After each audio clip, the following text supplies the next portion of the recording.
Ready? Yo, you know what it is, your boy Deuce. At Deuce on Air, I Am Somebody, VA Visions. This is the Grind Tour. Haitian Prince, Trap, John Springs, Crazy Hits, Suave Brains. I'm gonna shut the fuck up. Bunch of stupid motherfuckers.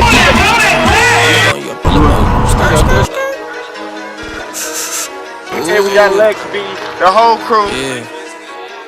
Go. I pull up on them serving each and every day. So we in Texas posted up like mailboxes on a street corner. I knew the Spanish kid named Jose Ferrano. Wait, he talked the Latin shit. Swore he loved the AK. What the fuck went I can on? make the city shake. City shake. I can make the city shake. I can chop a bomb and make the city shake. I can make the city shake. I'm good, boy, you know I'm good. Don't come here, sir.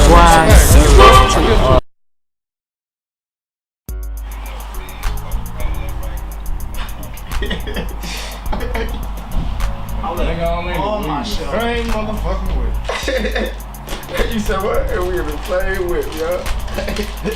What's good, Josh? Your boy Jay, CEO of VA Visions.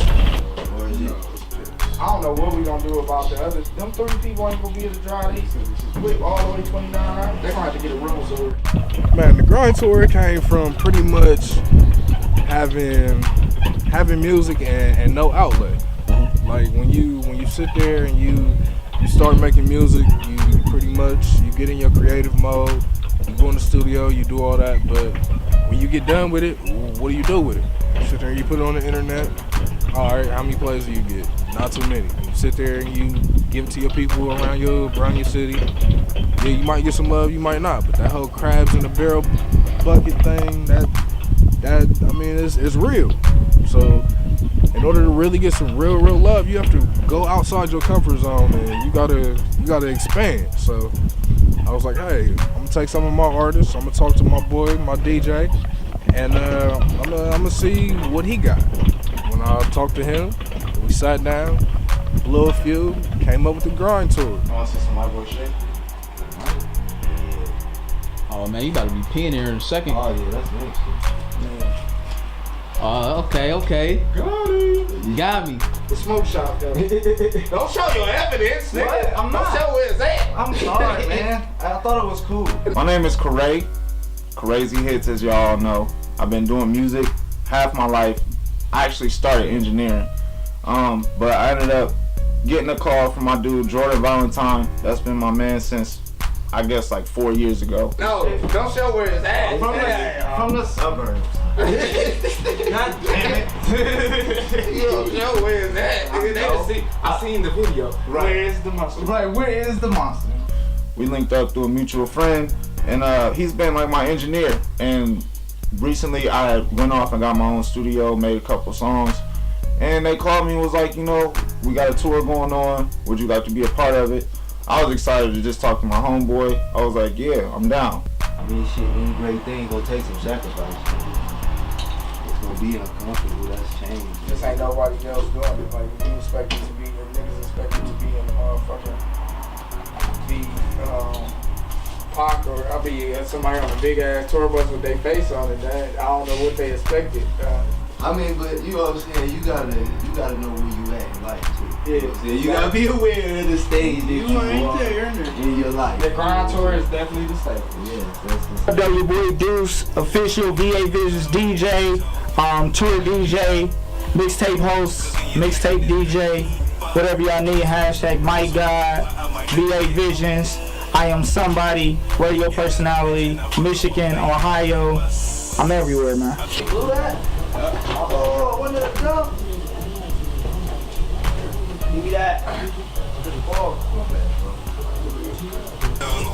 Man, it's VA Visions. You know what I'm saying? We've been doing this together for a long time, even in different cities and in different parts of the grind. We still been grinding with each other, and we've been partners this whole way as far as the business goes. And he hit me up. He said, "Man, like, you got the artists, I got the artists. We got dope artists on our camp, and we got a few artists that we can probably add in. Let's go ahead, let's do this tour." Behind the scenes, I ain't even performing. I'm just a part of the tour. I'm just glad I could be a part of it to help a fellow member of my family friend, you know, Deuce, known him for years. VA, known him for years. You know, get ready to get to it. Let me show them the shirt so they know what does it represent. This is what we represent this whole 8 days. It's about this, the come up tour. Say it one more time. Say the grind tour. The come up tour, the grind tour, the come up tour, grind tour. Say it there and say it wherever. It's the grind tour, the come up tour from the bottom of everybody's share seats. Shit. My name is FYF Ant. How I got associated with the grind tour through VA Visions and Deuce. I know them, my best friend. Their cousin, they cousins, they family or whatever, and we've been cool for some years now, so it was an opportunity for me to get on the tour and do a little bit of the promo for myself as well as my guys, the team that I'm with, TLX, FYF, coming soon. Just as far as my arrival, everything was cool, sweet. Just geeked about getting on tour, man. First time just going over like 5 states, 12 cities, and probably more than that. Just having fun, man. Hotel, all that shit. Love it. Okay. As far as artists, I want to say Spreeze was the first one, man. The nigga you seeing and hearing is your boy Eastside Johnny Spreeze. I've been linked up with my homeboy Jordan VA, you know what I'm saying, for a couple years now. We had worked and collaborated on the last project I put out, White Album Parachute 3, which you should make sure that y'all go to soundcloud.com/John Spreeze, follow and support that. You know what I'm saying? Good works. But he had been hipping me to the idea from, you know what I'm saying, the formulation phase, you know what I'm saying? So I was putting my input in and trying to do whatever I could to support and make it happen. He called me and we sat down and he was telling me that he was talking to Deuce about doing this tour, and he was trying to do something major and he really wanted me to be a part of it. And it was something that I had never experienced before. I had never been to a lot of the places that we ended up going to. So it was an experience, and I felt like it was an opportunity that I had to take at this point in my life. I rock with Spreeze since forever. And I mean, that's like one of my main artists. And then Corey was next. That's one of my main artists. Yo, what's up? This your boy Ellie Dub. Ellie Double Ways to the B, Lazy B, bitches don't give a damn, never gave a fuck. What's up? Well, how I got on tours is basically I knew about a tour for a long time, and just like, dudes told me about it before, and I always sat here and it's whatever, I'm up to doing anything that involves music, either promote myself, promote my business, and actually, help out people that I'm actually affiliated with. So when I got the call from Deuce, it was a late night call. I'm just down in the studio where I'm at right now, and you're like, Lex, about that time. And it's like, I'm like, time for what? You know what I'm saying? I'm about to do that grind tour thing. So I'm like, oh, for real, that tour you were telling me about before? Like, yeah, it's actually about to go down. You on or what? You want like the first artist I'm about to put on this tour? Lex B, most loyal, coolest, calmest, relaxed motherfucker there. Man, day one was hectic, man. It was real hectic. I had got the shirts, I had got all the promo gear, all that stuff the day before. So we was kind of straight on that. I pretty much got everybody's information, everything, all the behind the scenes stuff, man. It was all good.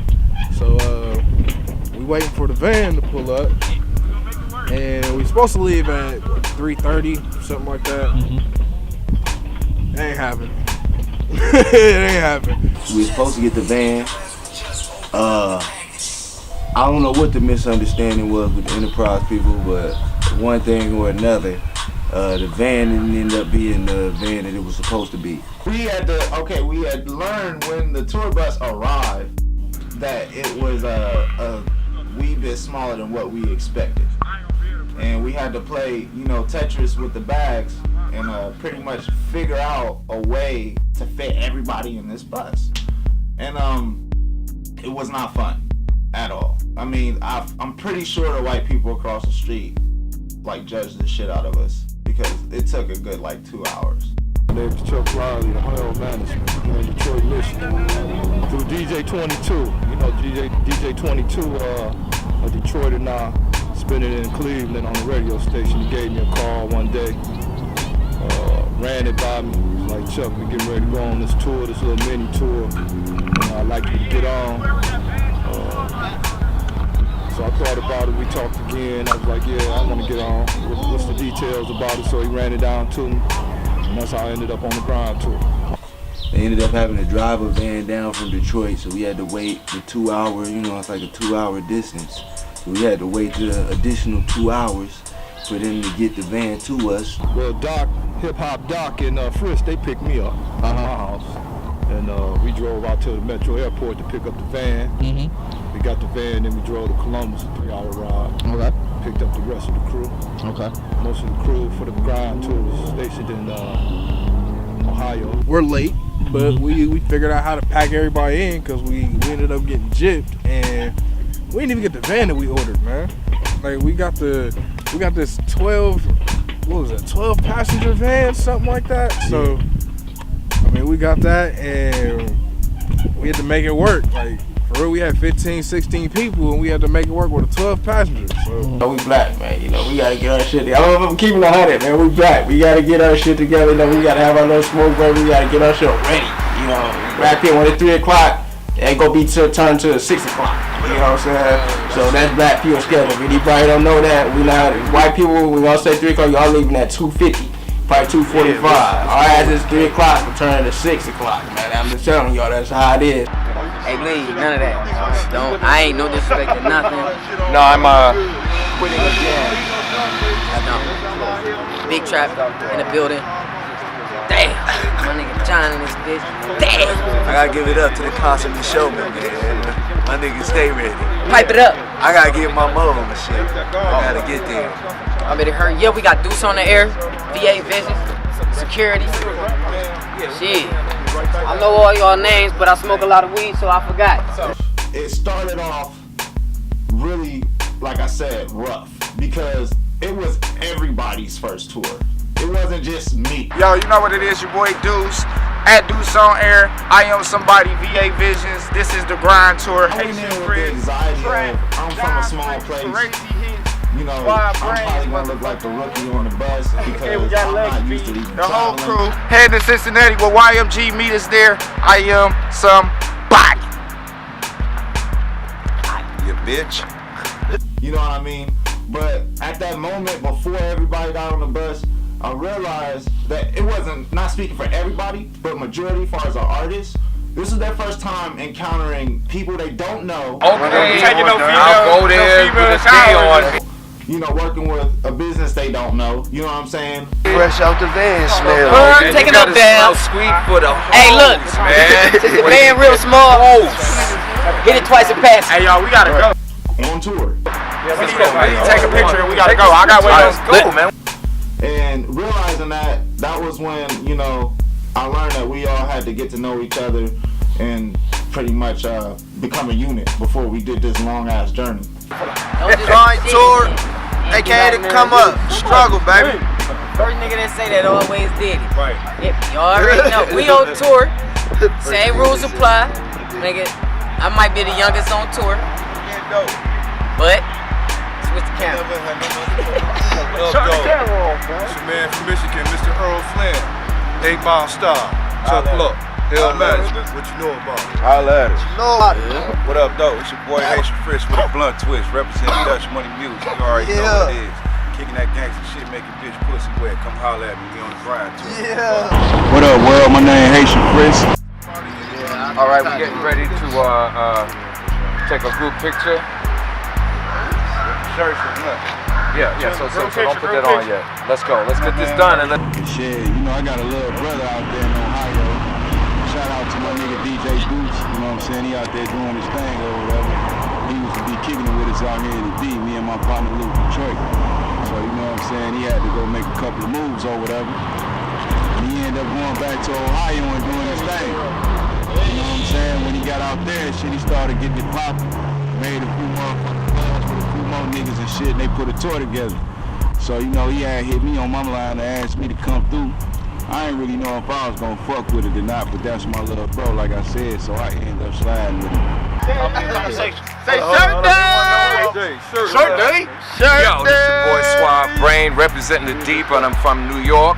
Future global hip-hop superstar, that is where the fuck I are. Yeah. Springfield was our first stop. Stopped in Springfield, we promoted, which we still ended up doing. However, we didn't get there at 5 o'clock like we planned. We ended up getting there at 7 o'clock? We got there like 8. 8:30, 9 o'clock, somewhere around that. It was late as hell. Because of the simple fact that the van got there late. Because the people that was picking up the van picked the van up late. Van got to us late. And then we had 2 cars of other people that didn't make to the actual venue, and they was following us and meet us there. They didn't make it to the venue on time either. Springfield came up out of nowhere, man. Like, I wasn't expecting Springfield. I thought we were going to Cincinnati, but we were going to Springfield. Did we even make it to Springfield? Like, did we do anything there? We sold shirts, and yeah, we were supposed to be there for where the hell we sell shirts at? a gas station. No, we didn't. Yeah, it was at Speedway. When we passed out them CDs? Oh, that's what y'all was doing? Yeah. Okay. Word. You just reminded me. No, we went to Springfield and we networked. We stopped at a random ass place and we passed out CDs to random ass people, which is a good ass thing. People can underestimate or look at that as some small shit or that's not work. But, I mean, it's a barbaric and it's a very salesmanship, like, understanding to it. Like, you gotta understand, like, niggas that put a face to their music and you just go out in public like that wearing the shirts with pride, with random ass people too. Cause I just told you, like, we all just met each other, you know what I'm saying? And for us to do that, like I said, we had many of those moments where we looked around and we like, okay, you know what I'm saying? Everybody got the same drive. Oh, I'm got CD, man. I don't even got one. I'm about to put my CD player right now. Nice. Hey, what's your name, man? Come here. What's your name, man? Dustin. Dustin from Springfield? Yep. What part of Springfield you from? I'm from, actually I'm from Urbana. I used to live out there, Urbana. But I was living in Bump Myers from the west side. Thank you for Bump Myers City. Yeah, real definitely. Yeah, definitely appreciate the let me advise. All right, for sure, man. Oh, good looking, man. Thank you. The grind. All right, bud. Hey, y'all, let's roll. Let's roll. Back at it. Back at it. Sign off, nigga. All right, man. The Grind Tour first spot right here, first stop, Cincinnati. It's coming up next. This is Springfield, Ohio. Part 1 of that blog. V8 Visions. Sir. The Grind Tour. We got Cleveland. We got Detroit. We got Columbus. I mean, we got the Midwest, man. Stop playing with me. Yeah, bitch.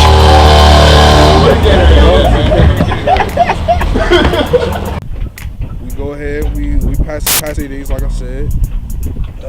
We went ahead after that to Cincinnati. Oh, shit. What's good, bro? Oh, man, I gotta pee. Oh, man. I'm playing, y'all. I'm gonna pee in the Gatorade bottle. Nigga. I will. I'll turn the fuck over in this corner. Yeah, we actually had to check in to the hotel while it was still day. We if it was 12 o'clock, it would be the next day as far as check-in. So we had to check in that day. So we had to check in before 12 o'clock. So that was the point of going to the hotel, make sure we check in before we head to the venue. On the Grind Tour right now. Got my homie Trap all the way from the land 216. Man, let them know what's about to happen. 30 seconds, man. Y'all already know. Y'all got a problem. I'm out here pushing the single, pushing the grind. Do some area messing with me.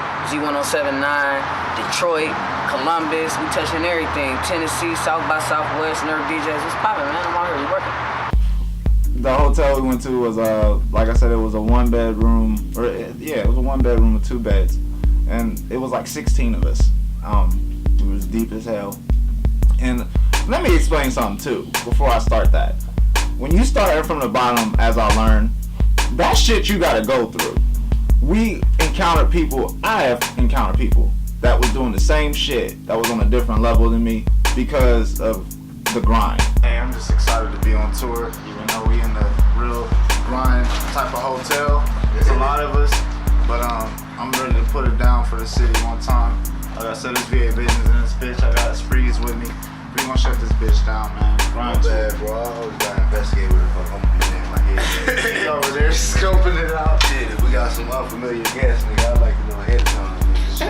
We good. I mean, I ain't gonna lie, man. This love. You feel me? I like the unity about this shit. You know what I'm saying? 'Cause you know, hip hop fucked up right now. So to be able to come and fuck with niggas from different states, you know what I'm saying, in different walks of life or whatever, and we all clashing. We ain't clashing. Excuse me. We all motherfucking coming together. I fuck with that. You know what I'm saying? Besides that, I mean, I just hope the fans fucking with it. I hope, you know, we get real hip hop fans at the show.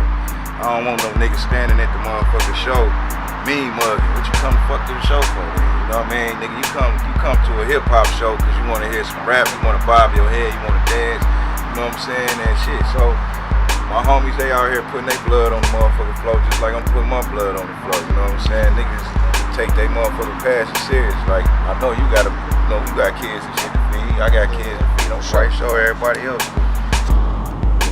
To be honest with you, bro, I don't really be never having no give a fucks about shit like that. You know what I'm saying? It's like going to a nigga hood. Like, I ain't the type of nigga to go to a nigga hood and be worried about getting robbed and shit like that. I don't even think like that because I'm always doing real nigga shit. And so I get love anywhere I go. That shit universal. So even when they come to a show, if I gotta do a show in another nigga city, shit, I just gotta do a show in another nigga city. The most thing I be worried about is if shit popping at that nigga city. I don't want to pull up at his city. It's a good in that motherfucker. You know what I'm saying? So I say, really, I ain't had no worries, bro. My funny fellows going to there is like, hey, real, like, you know what I'm saying? Because I drive like so hard in this game, man, you know. They want me to unite with people that's around me, man, all my peers, and, you know, see places in the world and stuff and do things, you know. And then when we got the opportunity to actually do it, man, hey, got the phone call, I'm happy about it. I'm finally happy about it. The city happy about it. My state happy about it. We're all down here right now, man. So it's love. Like I said, this is my first tour, but I have done other shows outside of Cleveland, actually a lot. So, but I never been on tour before. So. I got respect and love for all the DJs out here. I fuck with y'all. I love y'all hustle. We all doing this. DJs run the world, but ain't nobody else doing a grind tour. I'm just saying, I fuck with y'all, but ain't nobody else doing a grind tour. Ain't Just nobody remember, fucking with us like this. and it's all humble, realness, love, no egos. It's respect. I am somebody. You know, I thought I will never see a tour until I got famous. You know what I'm saying? So, when I heard tour, let's do it. Man, this motherfucker don't work.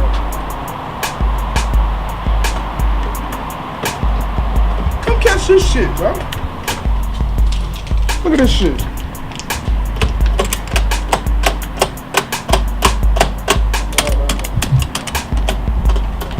You say Jackwood? This is bullshit. How the fuck can't we lock our damn door?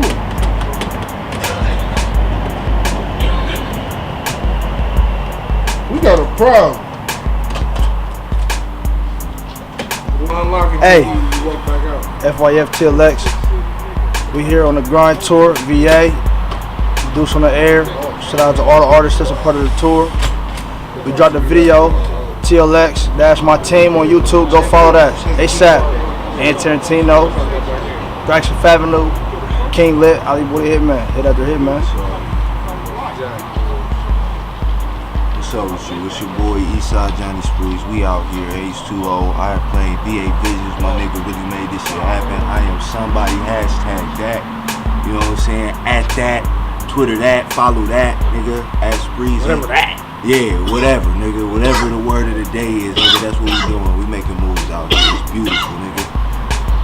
We Million Man March making moves, nigga. What's wrong?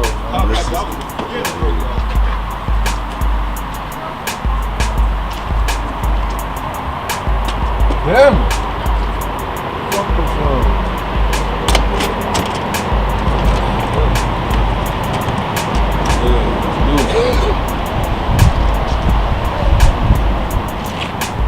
What's up? first time I met this dude, no, I saw pictures. I was like, man, wait, like, what does tour gonna consist of, man? Truthfully, I'm gonna be out of BA, man. I saw one of the pictures. I thought the dude like one of these low end shows. So I'm like, man, fuck, man, dudes, man, man. So seriously, man, seriously, I'm like, all right, man. So when I pulled up, it's cool, laid back, the system and everything. It's cool, and had a bad time. Oh shit, you see me shining, diamonds on me, dancing. Want to put the food in there because we're gonna have some real good eats when we get back. Church say amen. So let's just put that in the room there. What up, doe? Huh? You like that shit, huh? You like that slick, shiny shoot shit? Get this, please. Get the shoes. Yeah, man. Detroit play. Suave Brains is motherfucking crazy. Suave Brains is dope, funny, and fucking crazy. Easter fresh. Easter fresh. You the one who said we wasn't on no Easter shit. He got on the suit. You know what I'm saying? Suave Brains is the most entertaining, silly is cranky as old man I fucking know. It's on you, my nigga. What this is Hornback Gator with eyes. What can I say, man? Do I need to say more than that? That nigga Doc, you know what I'm saying? That nigga says whatever's on his mind. He keeps it 100% of the time with no fucks given. So whether you like that shit or you don't like that shit, you got to respect that shit, because a real nigga is going to say what's really on his heart, whether it's real to you or not. If it's real to him and he a real nigga, he's going to keep it real. You know what I'm saying? So I respect that shit. To my Detroit players. Hey, squint when he stepped, the eyes squint. Yeah, hell yeah. I gotta give you that is some sick. Hey, that ain't the only color. That ain't the only color. I got a dozen of these motherfuckers. No, literally, I got a dozen. I'm gonna take people on a YouTube tour of my shoe closet. Doc is a well-driven man when it comes to being self-made. I think he's a person that has worked for everything he's gotten, and at the same time, he's a brain surgeon. So he already has created his own lane of a sense of just being financially stable. But when it comes to rapping, he's like more passionate about it, in the sense of not just wanting to do shows and get attention, but getting heard. I believe like I said, he's a man that's at an age where he's just realizing how much he loves, music, to where he wants to get out there and show people what's up. He also makes instrumentals. I learned that as we were driving. He makes some dope ass instrumentals. I believe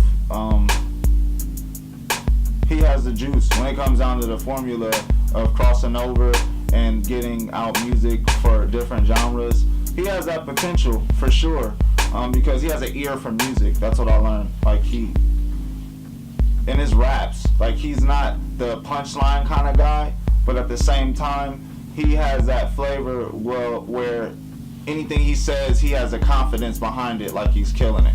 You know what I'm saying? And it persuades you to get into the show as well. And just to have that gift alone is powerful, because it's the simple things that make it nowadays. Explain, why do you feel so crazy then if you're a neurosurgeon? I'm just playing, man. Hold on, let me ask that quick interview. So Doc, what do you do for a living away from the rap, man? I'm a brain surgeon. So everybody might ask, why do you want to be a rapper? Because I don't want to be a rapper. I want to be a global hip-hop superstar. There's a difference, okay? But see, I have an education product that when I am that global hip-hop superstar, this is going to help all of our children. And, you're going to follow me, because I'm going to be that example. Became a brain surgeon, but I'm done with brain surgery now. Now it's time to become a global hip-hop superstar. Suave Brain, motherfucker. Suave Brain in the house, bitch. It's nightfall by this time, and we got a show we got to get to in Cincinnati, which from Columbus is about 2 hours away. You know what I'm saying? A little under 2 hours, about an hour 45 minutes away. You know what I'm saying? So, needless to say, we're gonna be late to the show. Alright. Where you at? Cincinnati, nigga, the Nasty Natty. We out here for real, nigga, the Mad Frog. We waiting to see if they gonna let us in or whatever. I don't know what the deal is. So, we got to the venue late. I say we probably got there like 11, 12 o'clock. And we were probably about 2 hours late, maybe, something like that.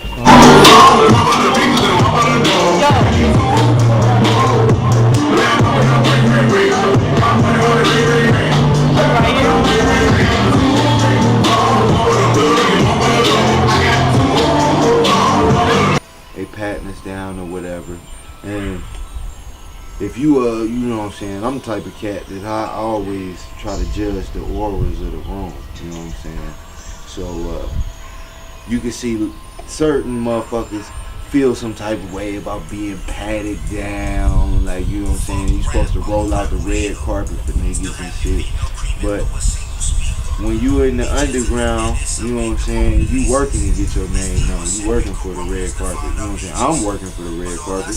And I've been doing this shit a lot longer than most. You know what I'm saying? I'm 25 now, you know what I'm saying? I started writing when I was 13. You know what I'm saying? I've been doing this a lot longer than most. But I don't, you know what I'm saying, my expectations aren't greater than my achievements.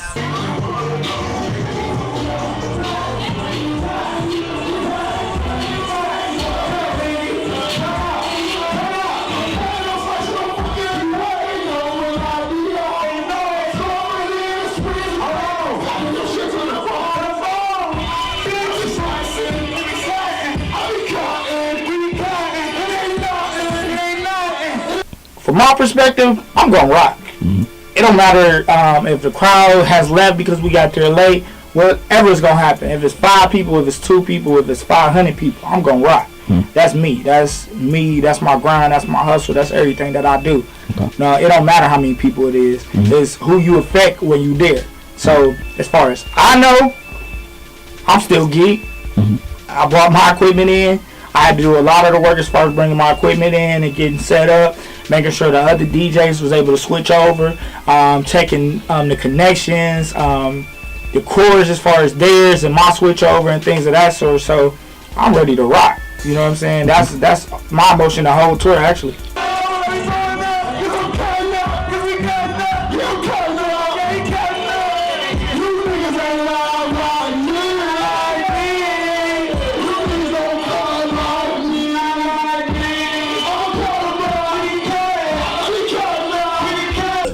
Cats in there performing or whatever, man. One nigga, man, it's probably the most energetic performance I ever seen, nigga. Like, I don't even remember the song now. We too far removed from the time period. It's like June, so we too far removed from the time period now. But this motherfucker was taking his clothes off and stomping and all of that shit. You know, I'm a laid back type of nigga, so. Spaceships? Yeah, that's what it was, nigga. Spaceships. Obviously, you can see the veins in the nigga neck. That's how you know. God. It's like how it used to be on WWE and shit. You don't know, brother. We're gonna get the veins all popping out this nigga neck.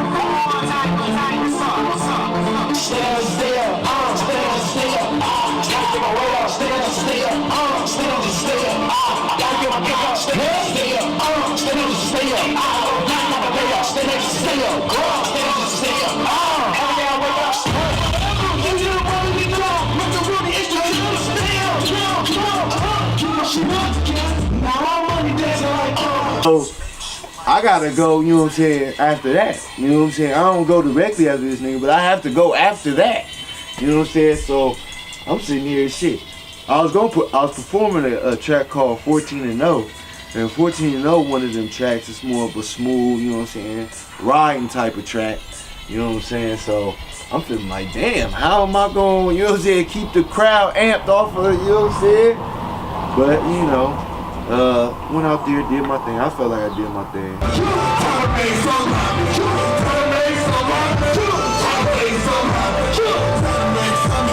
It was definitely antsy.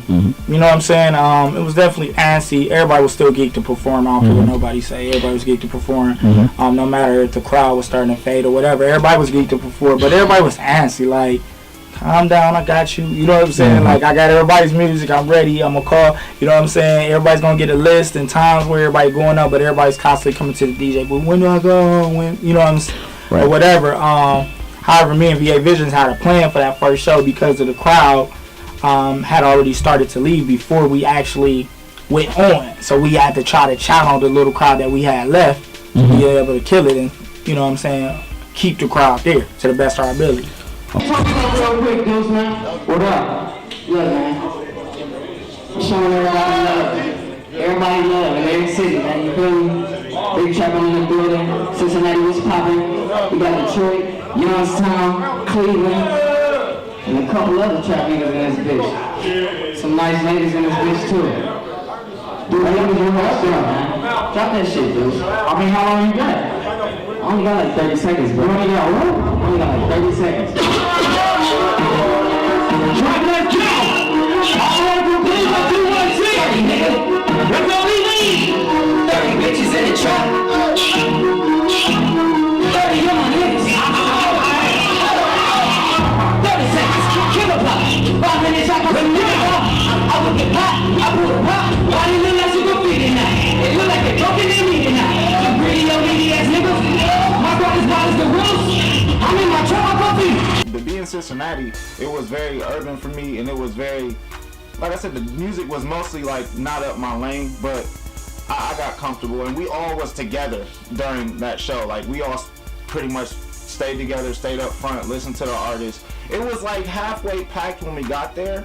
And like I said, it took a lot. It was like pulling teeth to get people to come up front, but people did eventually migrate towards the front once we got to performing. Okay, let me stop playing. Oh, what the hell? Might as well split a second first. I'm spending money, imagine what every second's worth.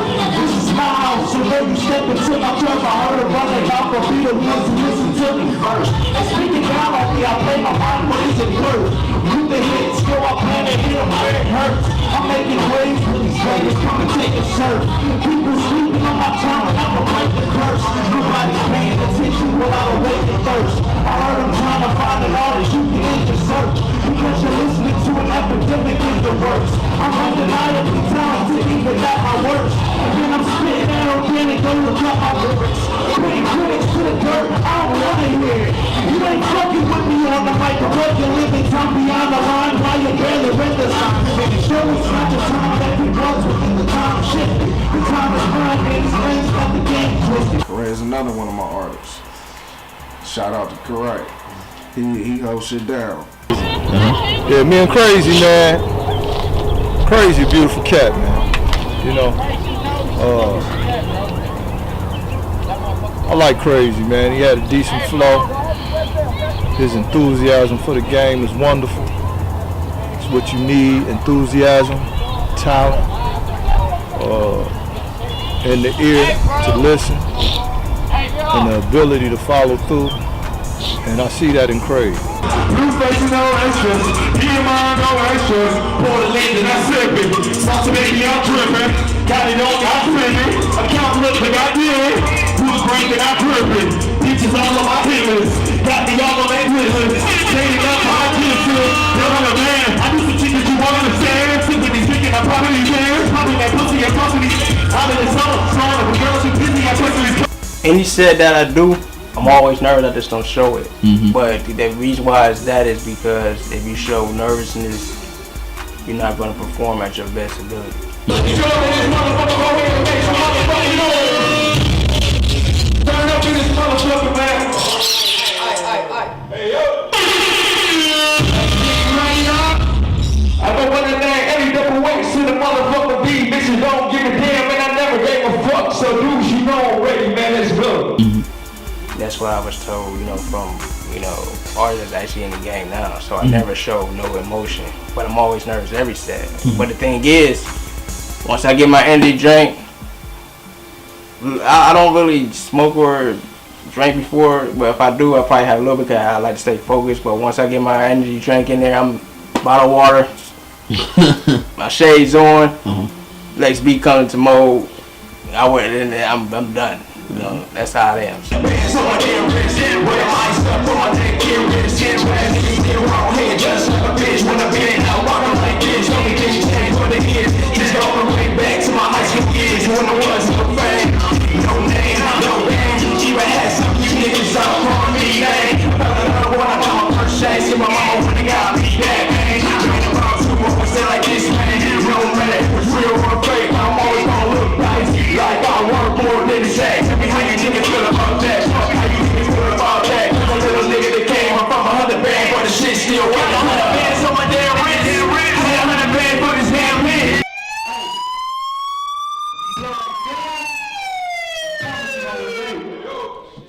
Ohio 216, Cincinnati, what's happening? Hey, one time, real talk, dance, blow that gas, one time, what that? Real shit, not already. Right now.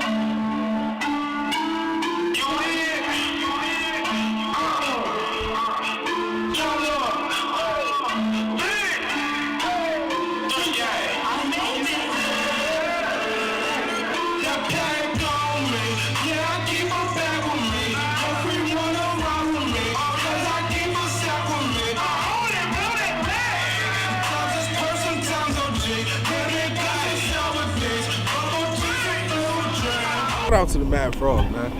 But there was people there, and I mean they was kind of turned up at the beginning or whatever. And had we been there earlier, our set was first, so we would have been good. But being that our set was last, I want to think our last act didn't have as many fans in there as when they started. Mm-hmm. So it was still hype. Uh-huh. I mean, we still went in there, we partied, we did our thing, and then we got music out. So, okay, goal accomplished. But it wasn't like it was no sellout crowd or no shit like that anyway. It's Ohio niggas know, you know what I'm saying, how Ohio niggas support. Ohio niggas support like, I know you, I support that. You know what I'm saying? That's how you do in Ohio. And if you don't know them, you more than likely hating on them. You know what I'm saying? That's really how it is out here. We got a bad hater culture out here. Mm-hmm. So Cincinnati ain't no exception. They just further south than we are.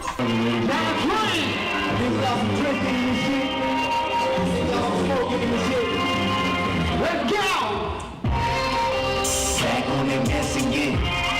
See, back on that mess again. Packed in the lab, working, packed in the lab, working hard as a Mexican. Going through roses and writing some road, make you think I'm the best again. All about time, and I swear I've been grinding as hard as you let me. John Sprees, cool ass motherfucker, a dope artist, dope lyricist, has the potential to be on the level of a J. Cole. Still finding himself as an artist because he has a lot to learn as far as just fitting into the now of hip hop, mm-hmm. and being able to show the world who he is.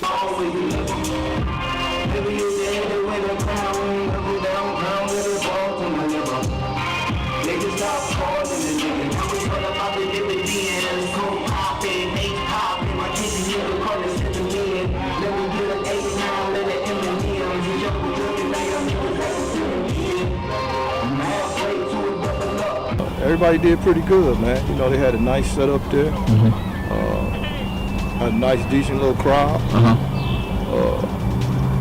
First time me hearing everybody's stuff, except for Frisk and Doc.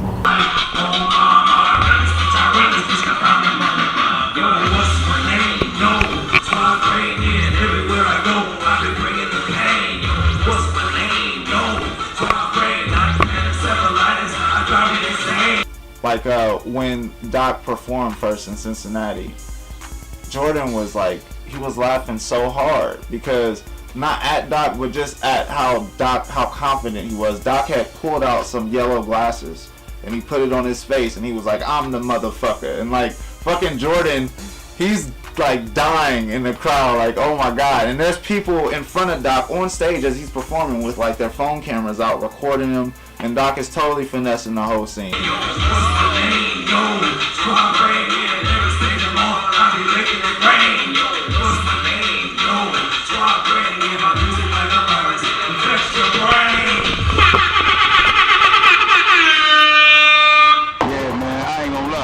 Anytime I do a show, right before I go on the stage, I get a little nervous and shit. You know what I'm saying? But I don't even think it's nervous. I just think my adrenaline be pumping.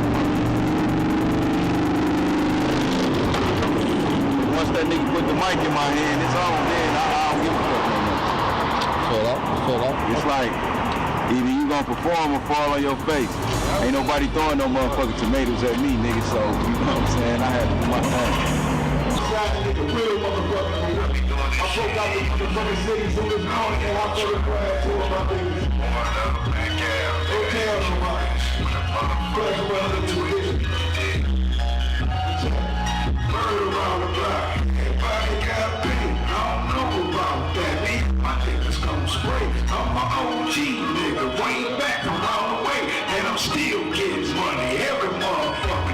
No, man, I just was feeling the vibe of it, man. You know what I'm saying?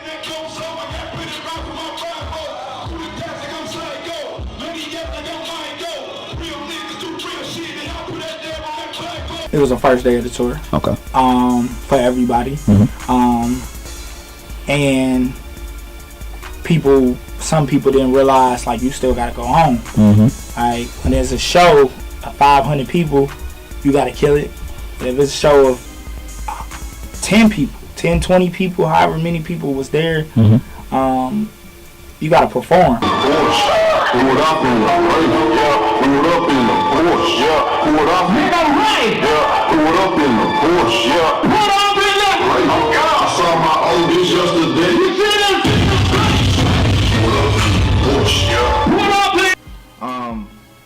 I feel like we had a great show that night.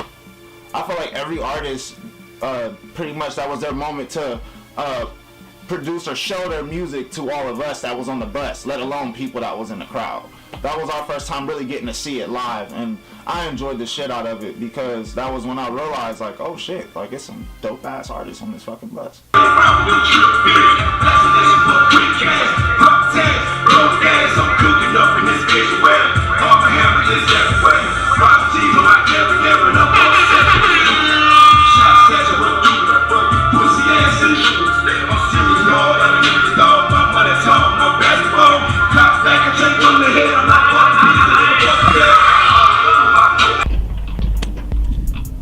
Long story short, we go ahead, we rock that show. We do our thing there. We get some drinks in us. We all relax. And instead of actually taking off and going to Memphis that night, people was tired, so we decided we was going to just get a room. So we got a room, and everybody piled up in a room. We had a room, we had a van, we had a tour van. Hella blunts rolled up. To the motel. I think we had one room. Doc went and got himself a room. So we had one room for 13 niggas and 2 vans. So basically cats were sleeping wherever they could rest their head. Yes, that's part of the problem, man. That's part of the problem. Niggas be too conscious of that shit. Yeah, that bitch ain't even on. It was definitely hard to sleep. You know what I'm saying? Because there wasn't a lot of space. But, shit, I ended up staying up late as fuck, just enjoying that night, just being out of town. Mentally, I felt like I was somewhere else as far as noticing how small the hotel room was. I didn't really give a fuck. I was just happy to be out, you know? And that was the reality of it. It definitely wasn't easy, though. That's for sure. On the grind tour. Right now we're in Cincinnati, Ohio. About to head out and go to Nashville for the next tour stop. I'm with Crazy Hits. What's happening, man? Bobbing off of last night, man. I felt like we had a good show. We all turned up for each other. I felt like we all kind of meshed. Like, I feel like we're more of a unit now. Got walls broken down, you know what I'm saying? I feel like these are my brothers I'm sitting with. So yesterday was fun, man. We turned up for sure. Like, man, you lucky about that here, man. It's like real nigga 300. I gave it back to him the next morning. I gotta make shit. Like, Check, man, we was the grind, bro. It was just us three. I'm talking about niggas. We going into celebrity shit. With grimy ass shit on, though. I'm talking about in this bitch, though, while niggas, we in the booth. on the spray, nigga, we in the booths. We looking down on celebrities, nigga. Like, we looking down on them niggas. We in the We in spots. that bitch blowing. The D bag is by celebrities in that bitch every day. We blowing them down, bro. Celebrities do the D every day. I'm talking about nigga And they Rocco, on all some them free shit niggas. or on some music shit. They coming through me. That nigga Pedro Giovanni.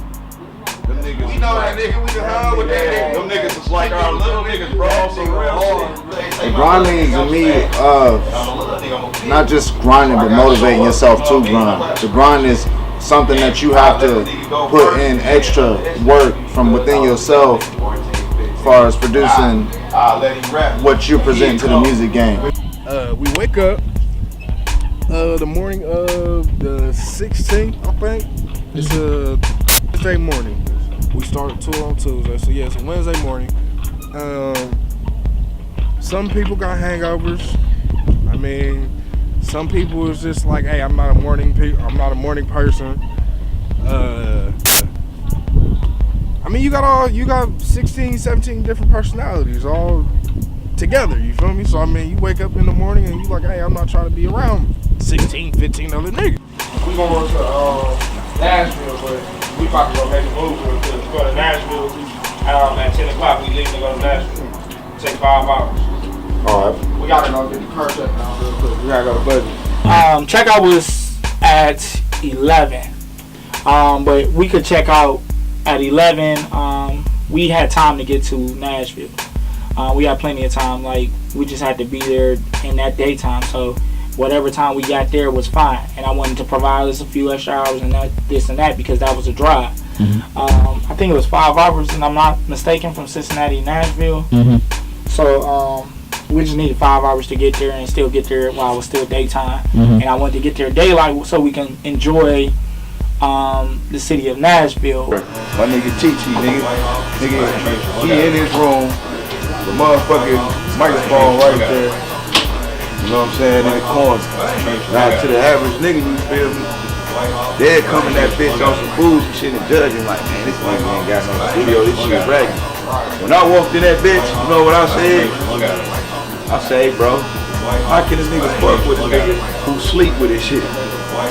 At any given time after you just mix my shit down, you can wake up at 3 in the morning and hit the weed and be like, damn, I get some other shit on that bitch. I'm about to wet this nigga shit up. You want a nigga like this? Well, shit, I drop my shit off on him. Boom. My nigga Luke, he was at work. Slid down there, bro. I need these 3 songs on the show, so you can roll with these. And then while I'm on the road, I'm gonna see how the towns and shit is. And however they get down on their music, I'm gonna send you a list for that type of shit. Cause I got some shit for their ass too. Hey, let me see your clippers too. Take your record and give it to all the DJs. Along with all your contact information in case they at a club or somebody say you want to book that guy, see that guy, he can say, man, I fuck with you and call you right there. So put the DJ flash on in. That's my thing. So tell me what you packaging, man. Shit. No, I'm saying. They're new WOP3, what you but it's DJ hard flash to work out for if you got to these walk if around you working your these. songs out like because you a part of what's wrong with the closed. internet. You got 2 of these, one of wrong with these. the You internet? The feel internet, me? the biggest source of 2 of these. I bet y'all be can push observed, I bet nigga. y'all can push my music better than you can push yours. What he You know said. why? That was the case. You know why? You know what? I done heard everything you about to say because I was your age and I said it one time. And Oh no, I'm listening to you. a nigga my age spit game to me like I'm spitting to you, and I didn't listen to it either till I got 35. But I'm gonna tell you just like he told me, there's only one way to go up and down a lot. It don't never change. Chuck is my dog, man. Chuck is my dog. Chuck knows a lot about the business. Sometimes he knows a little more than people believe him to know. And I think that people need to listen to him a lot more of what he has to say because he definitely knows his shit. No touch too. I'm gonna say my man. My name Chuck Luck. I manage Danny D Girl. I heard about you. I've been researching. I got a little product for you, man. I want you to just take time out. Nah. But when you got time, take a listen to it, man. Please give me a phone call. Let me know what you think. If there's anything I need to do for you, just let us know. Right. Hey, look, the same way you distribute it, that's the same way everybody else do it, though. You can't do that on the internet. Shit. However, sometimes a nigga can't be told shit. And that's probably the only thing bad about him. Like, you can tell me I'm wrong, and I'll be cool with it. And I'll be able to build for that because the key to life is to learn. However, he definitely can't be told shit sometimes. Not what I just said, you can't. Man, you got YouTube, Instagram, Facebook, Twitter, Periscope, Snapchat. It ain't no way you can't just talk to a nigga hand in hand. I just told you what was wrong with the internet. It's taking a personal touch away from the artist. Got lazy on the internet. He lazy now. He think all he gotta do is upload some shit, put a flyer out, type some shit on there, a bio, and he good. He definitely knows his knowledge about conspiracies and shit like that and what's going on out there. Like he has this like, you know, mouthful to say when it comes down to the discussion. Nothing wrong with the internet, but back it up with your presence. Let them know that there's a human being behind that product and it's not just online like a million other folks. Well, shit, man. In 2016, you need both. You stand know out what I'm there, saying? It's everybody on the internet. They almost a thing in the past, though, you know what I mean? You need both touches, though. Nah, a nigga need to be able to put a face with the name. You know what I'm saying? And a character with the name. But at the same time, without an internet presence, they're not going to care about your face. And then it's not moving. I personally, the way niggas have interacted with each other, you know what I'm saying? Certain little shit, I personally wouldn't go for. But that's why I've been willing to, you know what I'm saying, hang back and observe. You know what I'm saying? I ain't gotta be all up in the nigga face. I ain't gotta be all up in the camera lens. You know? Niggas know my work. You know what I'm saying? Niggas know what I do. This has been my lifestyle for years. This niggas back home hitting me up like, damn nigga, I'm glad to see you still at it, nigga. Shit like this give other niggas hope. You know what I'm saying? Niggas that ain't brave enough to follow their dreams, that's stuck in that 9 to 5 and they satisfied with that. Waiting on that pay raise, waiting on that promotion. Nigga, I'm in the union right now, but I ain't gonna wait on shit. I'm 25 years old. You know what I'm saying? That's why I done had 20 plus jobs. Cause I ain't waiting on no nigga to give me, no nigga, no white man, no Asian, no nothing. I'm not waiting on nobody to give me anything. The Lord, the only person that can give me a motherfucking thing. Period. Come through and I'm like, oh, this hard. You feel me? And you ain't got the proper stuff on this song. I got a hot ass artist in another city I can put money into and get this going because you sent it to me the wrong way. You feel me? Niggas do it every day. Every day. Zay Tolman did it with Soulja Boy. Why you think the Migos was popping? Same nigga, he did the same beat for Soulja Boy, that Versace beat. Nigga, the Migos niggas came through like shit. I'll take it. Who beat is this? Oh, this was Soulja's, but he ain't buy it. He ain't even do it the right way. Oh, let me get it. Nah, who win it? Recycle beats. Get up, we'd have a fucking plan, and then we would just be hit with on the spot inconvenient ass circumstances. Like it could be anything from not being able to fit all the bags in the bus as quickly as we did the day before. It could be because we didn't get all our showers done, or we don't have enough towels, or shit like that. It's just you need to have someone planning, or just a position set up for a specific person to like coach or like push us. Alright, you still got one more my little target bag that can be thrown in. It might be in the back. Y'all seen the target bag? Is that target bag in the back? Target bag. Here goes Not the big one. Here go one right here. Right here. Like that little time shit, I'm an artist. I know you supposed to be prompting on time, but that ain't my business. I did what I was supposed to do, show up. Now it's different if we late and then niggas like, where the fuck this nigga Haitian Frisco? You know what I'm saying? But it never be like that, so shit. For the most part, niggas said, I never give a fuck. I be coolin', I be just chillin'. When niggas say we pulling out, we pulling out. I know they have my ass on the bus, so I don't miss my ride, so that's all I really be giving a fuck about. Ain't saying nothing. I wouldn't put the tables in that car, though. I don't know that name. I wouldn't put my tables in that car.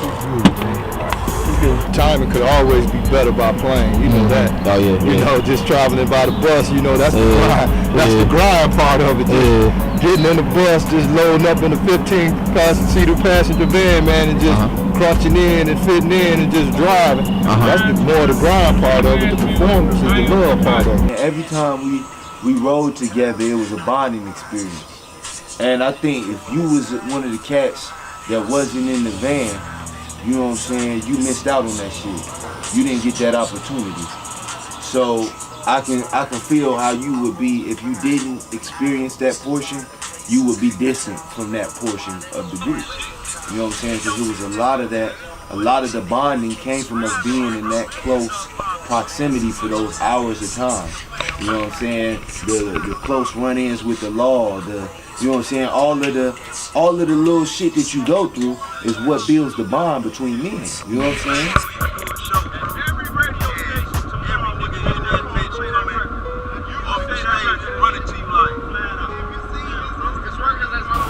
Haitian Fresh, man, I had never met him before. I heard a few of his tracks.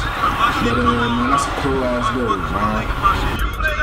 That record get called like, bro. That record was made. We didn't heard such and such, bro. I swear to God, I thought that was nigga.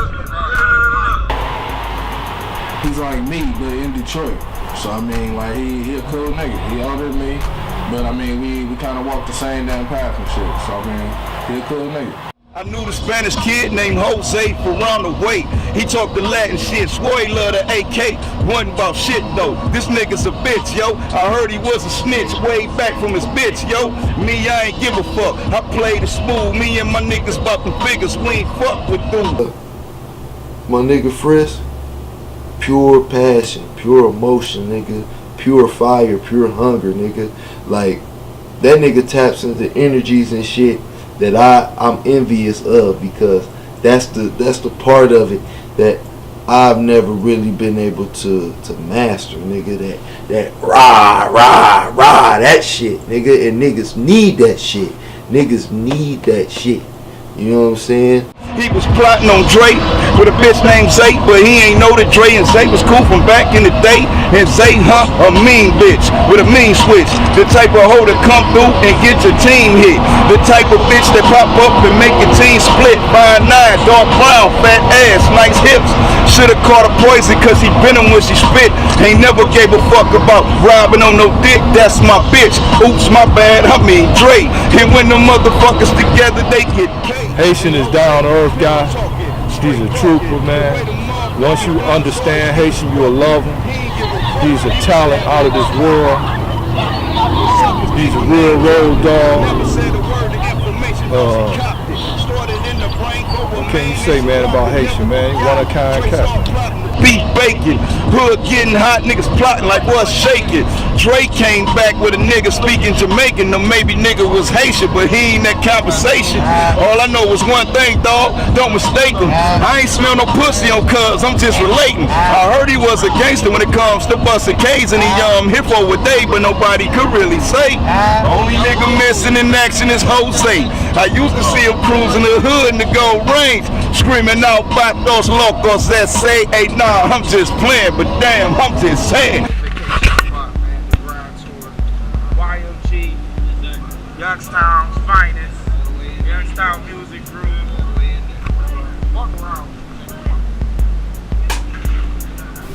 A fucking vacation on really? John Springs, drinking already, they left some champagne. You know, the bubbly stuff. That was some bullshit. That's some shit I'ma go home, nigga. That was some bullshit right there. That was some shit I ain't never cigarettes. seen. You know what I'm saying? Nigga, we got up in that bitch. It was like weekend at Bernie's in that motherfucker. Damn. When we got there, we found out that we weren't staying in a hotel. We were staying in a small, nice house. It was a one-level house. That blew my mind in itself. I was like, hell yeah. Right next to the gas station, it was a convenient ass area. We got there was wine, little messages on the wine and shit. And it was definitely a switch from the first night, which, you know, was a one-bedroom hotel. I remember, I think I told Jay and Dushan, like, hey, you know what we should do, man? You know, we got a vacation house. We in a place that we ain't never been before. Hardy. You know, that's what that strictly came to my head. Mm-hmm. So, as far as Nashville goes, we had an open mic in Nashville. However, booking that and not being able to travel to that spot, it was open mic night. It wasn't a concert. We didn't plan on performing, but we wanted to hit up an open mic with all our artists and kind of test the performances to get ready for the rest of the tour. Mm-hmm. However, after we ended up getting to this open mic, which the guy told us we could come perform for the open mic, it was not something that we was going to be able to do. It was in a hotel. It was, I don't even think it was rock and roll. It was like jazz and instruments, and it wasn't no spot for no hip hop artists to be. And we could have probably still went there, but it was going to crowd would have been different. Yeah. So I had to make that decision to not do that, and let's enjoy Nashville. That wasn't a tour stop, and period. But as me and VA Visions being the coordinators and trying to make sure that everybody performed and had days, we wanted to try to add that day in at the last minute as far as an open mic, but it wasn't a promised date at all. No, listen. Fuck that freak man stuff. This is what I'm telling you. No, that shit what we talking about. I'm talking about the video, man. I'm talking about the chemistry you build up with this video. I'm gonna build the bond with you where, nigga, when I take you overseas, nigga, it's money. This shit is guaranteed. You feel me? Like, it ain't about what a nigga shooting, how good it looking, nothing like that. Thug built that chemistry with this nigga that he talking about. Any video that he dropped, guess what Thug dropped with the same nigga. We gotta agree to this. You know what Migos built that chemistry with? Hey bro, it is about what you shoot, because when you look at every last one of Young Thug videos, the bitch is sweet too, bro. Along with the effects be cheesy. Vacation home was nice. You know, I was surprised that it was a vacation home and not a hotel or motel. It was real nice, man. You know, like home away from home kind of. Right. I believe everybody was surprised to see what it was. It doesn't matter. Yeah, It don't matter, but when guess you look what? at that Power video, tell me with that shit, and y'all niggas get money like I get money. Yeah, when that shit come on, and that motherfucker, you looking at the sky looking like Raid and this shit, and this nigga walking through this royal looking That shit fire. and it ain't 100 niggas. But be in honest one room though. Be with honest guns. though. Say it don't look cheesy though. Say it don't. It wasn't nice. All right, compared to Star Wars. Star Wars, that shit would look real. You like me. You know what I'm saying? You like me. Star Wars would look real. That's levels to this. That's why niggas don't know you gotta write scenes. Look, interior, exterior, interior. I'm in the house. I'm in the room. This is what I'm telling you though. That nutty. What you saying is cool, but that shit ain't marketable right now. It is, That's bro. why It's niggas a not loop. getting Why it. you think reality It's not. TV is the biggest thing in the world? Why you think Young Thug can drop bullshit and you gon' love it? He ain't dropping no bullshit. I gotta agree, disagree, bro. That little gay ass nigga hot, bro. dropping bullshit, bro. Hey, that little gay ass nigga hot, bro. I like it. Hey, bro, niggas don't even know. I ain't going with that gay shit. I spent 2 weeks in the A. That motherfucking That ain't no fag. Listen, bro. I promise you that shit he doing gay, bro. He for real with Man, look, that nigga ain't no fag. That shit he You doing catch is that gay nigga in the A. You know how you gonna catch me? Dolo. Yeah, you know why? You ain't even gonna. That nigga got You not even gonna walk past and say, hey, her name home way. You know why? I promise we you got not. that bag. I'm just telling you. Hey, how many times? Let's keep it 100, bro. How many Back times to the you done subject, pulled up though. on a motherfucking bitch and be like, I done did this. I swear, I call a nigga on the phone, bro, like this. Hey, cuz, man, this bitch trying to give me some pussy ass. Look, though. Look, here, I hear you. Try what I'm saying is this, bro. Just hit me on this. Give me this, and then look. Just hit me on this. You got a private number calling. That's Look, not. this the That's not. look, this the main idea right here. You feel me? You build chemistry. This is with any motherfucking thing you do. You feel me?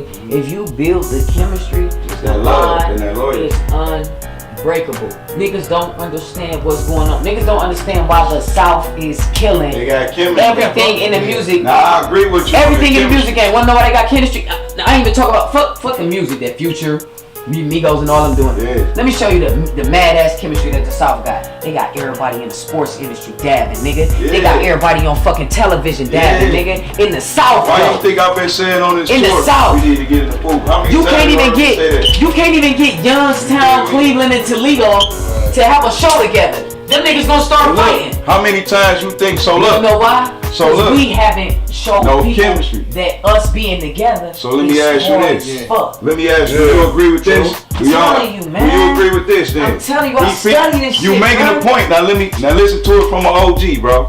Cause you a young G and you on that shit. You on that shit kicking it. Now listen. When a motherfucker take everything from you, you learn how to take everything from you and look at the simplicity. My mind work like this. If some niggas ain't moving my way, this clock on my test, cause I'm always racing it, nigga. Niggas get they motherfucking cap pill every day. Time don't wait for no nigga. And just like with this industry shit, you could be having a hot ass CD, but if you ain't got the right machine behind you, you gonna motherfucking, your time gonna pass you, then you gonna have to reinvent that bitch because another motherfucking style that came around and fucked some shit up. House was nice. House was nice as hell. They left food. You know what I'm saying? Nigga fried up some chicken. You know, it's luxuries that you didn't expect to have on the road. Niggas was happy. We was in there, you know, that's when we really like meshed. Like we all just kind of like, that was a day for us to chill, in a sense to like all like pretty much get footage, pretty much promote online virtually, get to know each other on a business and virtual standpoint, what you got, what I got. And the day started off, like I said, it was good. It was hot. It's a different change for me because I'm learning, you know what I'm saying, the different sprites they have and little shit like that. But we were there alone at the house. I believe my dude Jordan and Deuce, they were out handling business. We was riding around looking for something to do for the night. But I mean, we was like, hey, both our shows didn't fell through, so we gonna find something to do and we gonna kick it. We gonna promote, we gonna kick it, we gonna have fun in Nashville. Come on, bro, for real. Hold on. That bullshit he about to say on camera. Why you say it's bullshit? Show me why he's not. This is an opinion. Okay, show me why he's not. I ain't saying he wasn't. He's good at his area and what he did. But you got a lot of great ones. You got KRS-One. You got Rakim.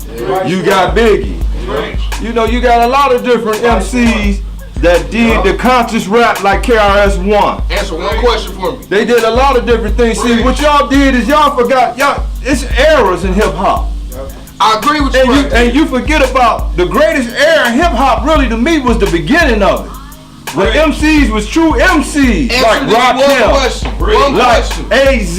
One question. Like, why is none of them still on the radio and Tupac is? Why? Thank you. Hands down. It's over. It ain't over. That dude old school for real. He got a lot of stories, you know what I'm saying? But the only thing he's playing a music game, and I was like a kid in school sitting down in front and listening to the teacher.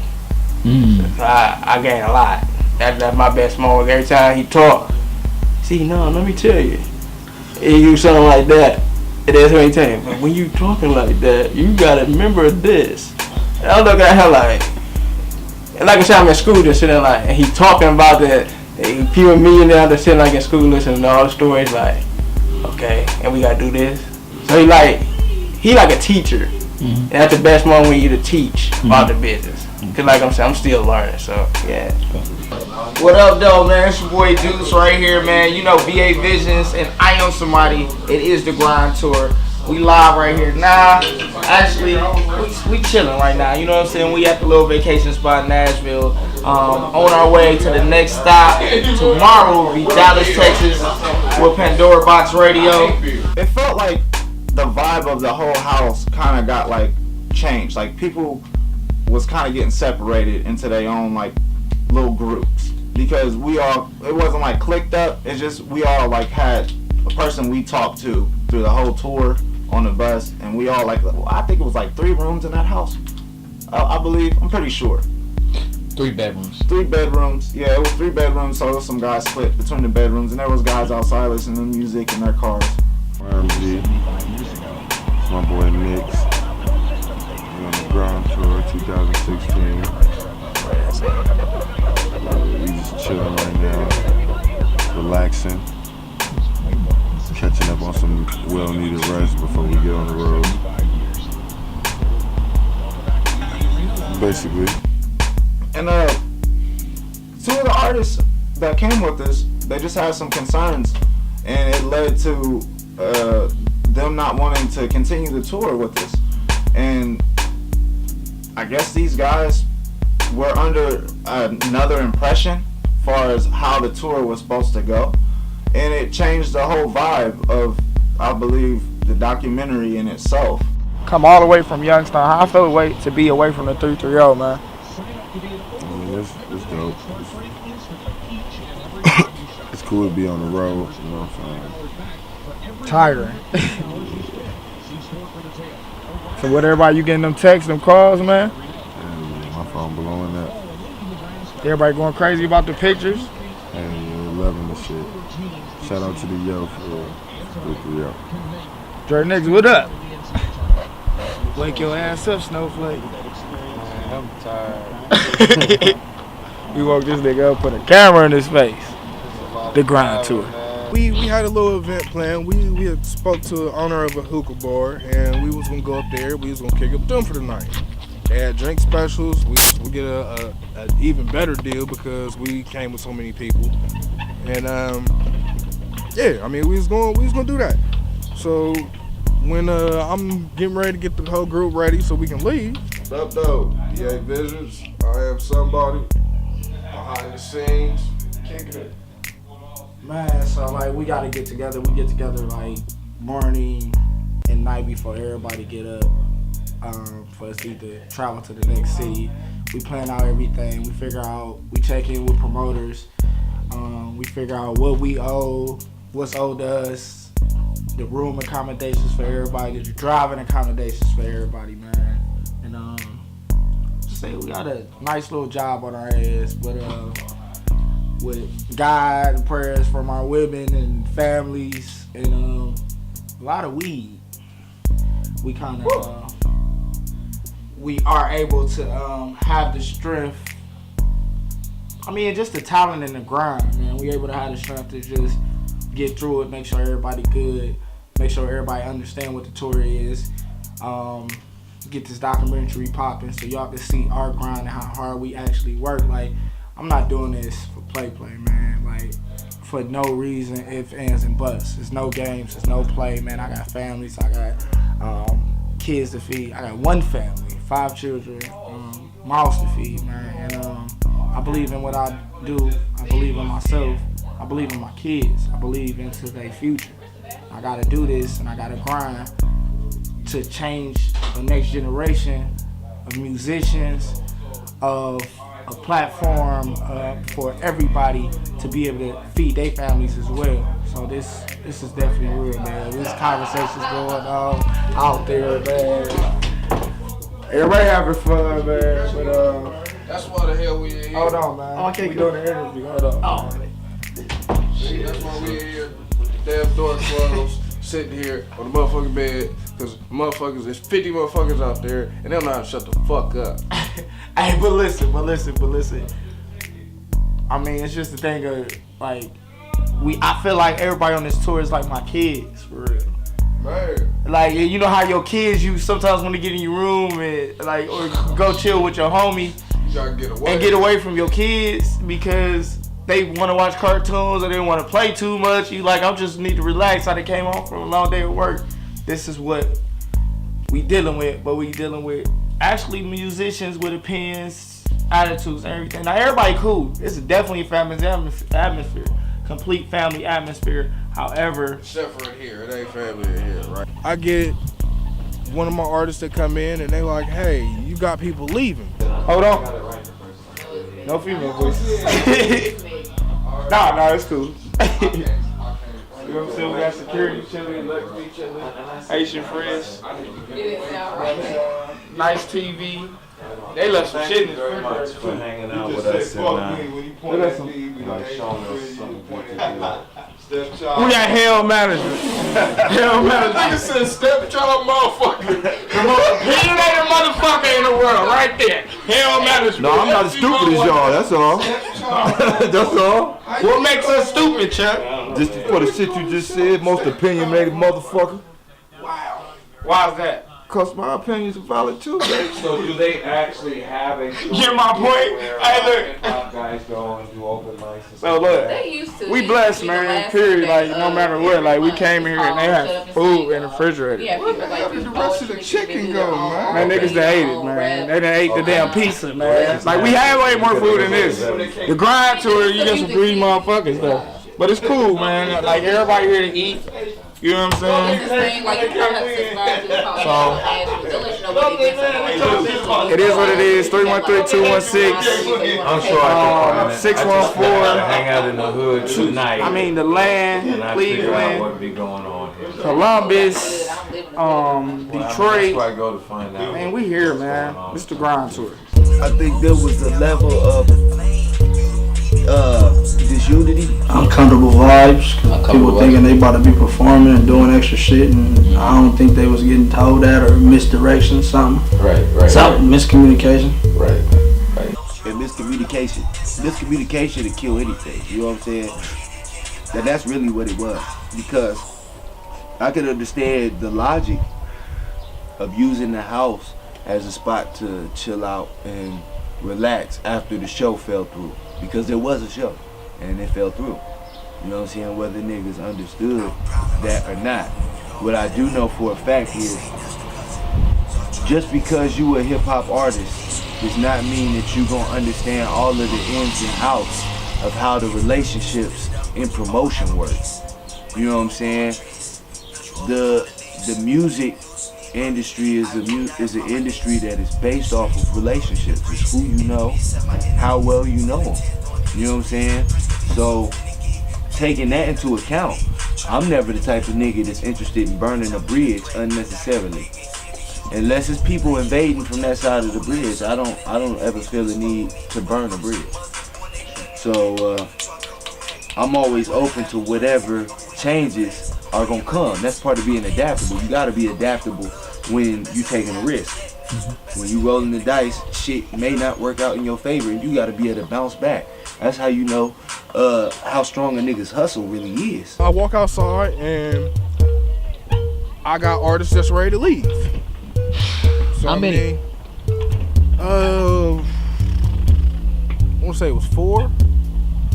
So when I got there, I asked them what the problem was, and they was like, "Hey, well, we got a difference of opinion. Like what we feel like our tour life is supposed to be, and what this tour is not the same."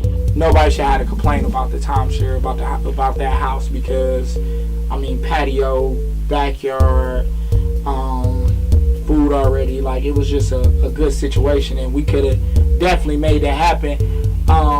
I guess everybody thought it was gonna be luxurious, like it was gonna be perfect and it was gonna be luxury. No, it was not that. Like, it was a timeshare. It was awesome. It was great. However, if you thought you was gonna have a big ass king size bed for yourself, you know what I'm saying, per thing. Who had these expectations? I have no idea. It's people heard the wrong. They took it what they heard a different way. You know what I'm saying? It's like when I'm gonna give you a prime example. Like when white people use nigga, you know, they not thinking about slavery time. They try to use it as we use it. You know what I'm saying? So I think that whole situation is the same exact situation. You know what I'm saying? So truthfully, to those artists that actually like in that situation, the thing I say is, like I told Jay and Deuce, you know what I'm saying, they want to go. I mean, they don't go here. I mean, you know, one monkey don't stop a show. Not calling them monkeys. It just a saying. One artist does not stop a show. You know what I'm saying? They want to go. They feel some type of way. I mean, go ahead and go home and, I mean, do what y'all do. But you cannot put these guys down for what they did here. Because for one, look how far we came. Look how everything that is going on right now. You know what I'm saying? You gotta respect that at the end of the day. Well, you always have some people, man, that's gonna defect when things don't go their way, or when things are not the way they believe they'll be. You know, that's just the nature of the game. You got some people that'll flex and roll with it, flexible, and then you got some people, man, that just expect everything to be 1, 2, 3. And I can accept that if it's 1, 2, 3. Yeah. But this was a group of guys that had got together to make something come true. Wasn't no promises really made. Wasn't no guarantees on the floor. It was like, let's just hop in this bus and let's get out here and do something. And that's what I started to take it for. And that's why I hung in for the duration of it. I feel like it was a culprit who led the mutiny. I feel like, yeah, there was some bullshit up in there, and I mean, shit, you know what you did. You know who you is. It is what it is. I mean, when you got a whole bunch of different personalities just getting together and meeting each other or whatever, everything ain't gonna be everything all the time, bro. So, you know, it was a little bump in the road, but we moved past that shit.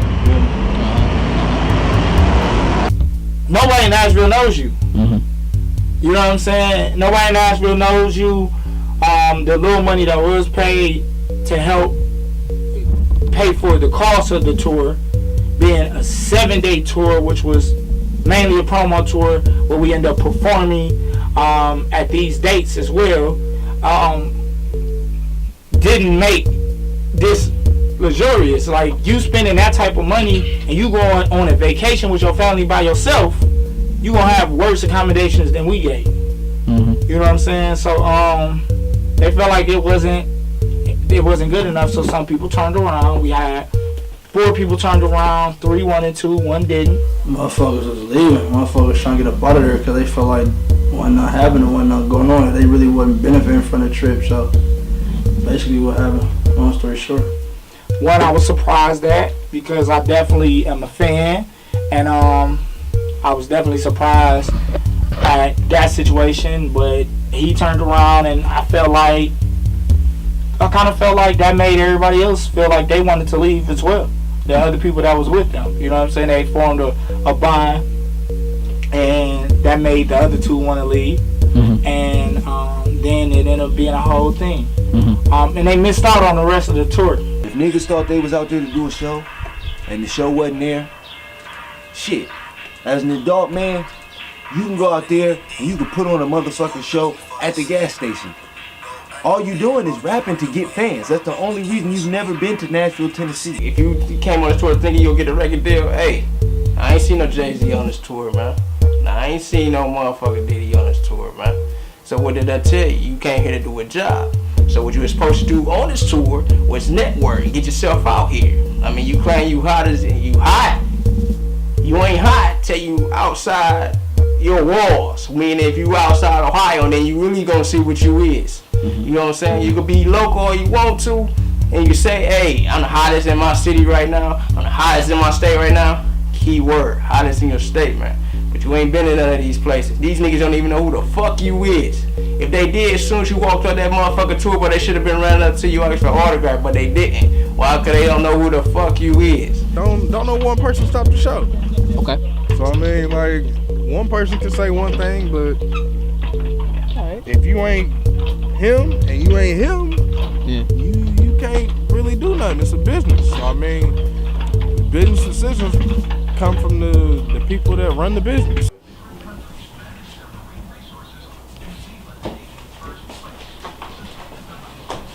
We were supposed to leave the Dallas at like 6 in the morning. We didn't leave till I think 11 or something, man.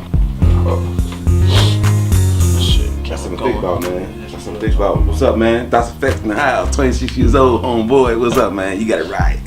Cleveland in the house, boy. Shit. What's up? Man, a whole lot of fuckery. All the events from the night before. Our van came back at a certain time, and I'm not going to disclose who actually left with the van. After all of the BS happened, you know what I'm saying? We all got past that kumbaya and shit. Not to even all the way put my nigga shit out there, but I'm just gonna say a nigga. Y'all see in the documentary. One of our drivers that we paid to be a driver, he got a hotel room across town, and because he just wanted his own room or whatever.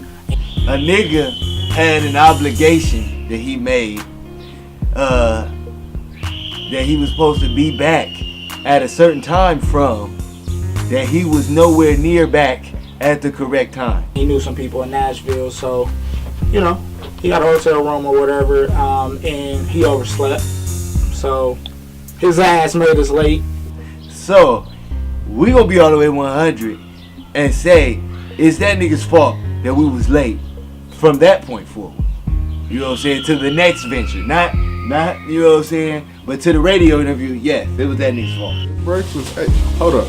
When the fuck was the last time y'all seen this shit? We got it today though. You feel me? Certified lean down south. Come on, man. I had to get like 4 of them. I saw it posted online. Shit. Got mine.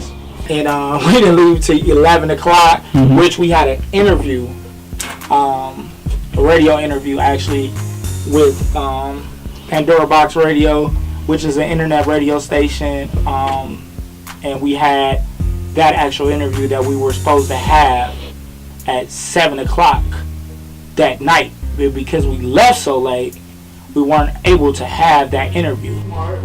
And this showed them niggas that they ain't shit.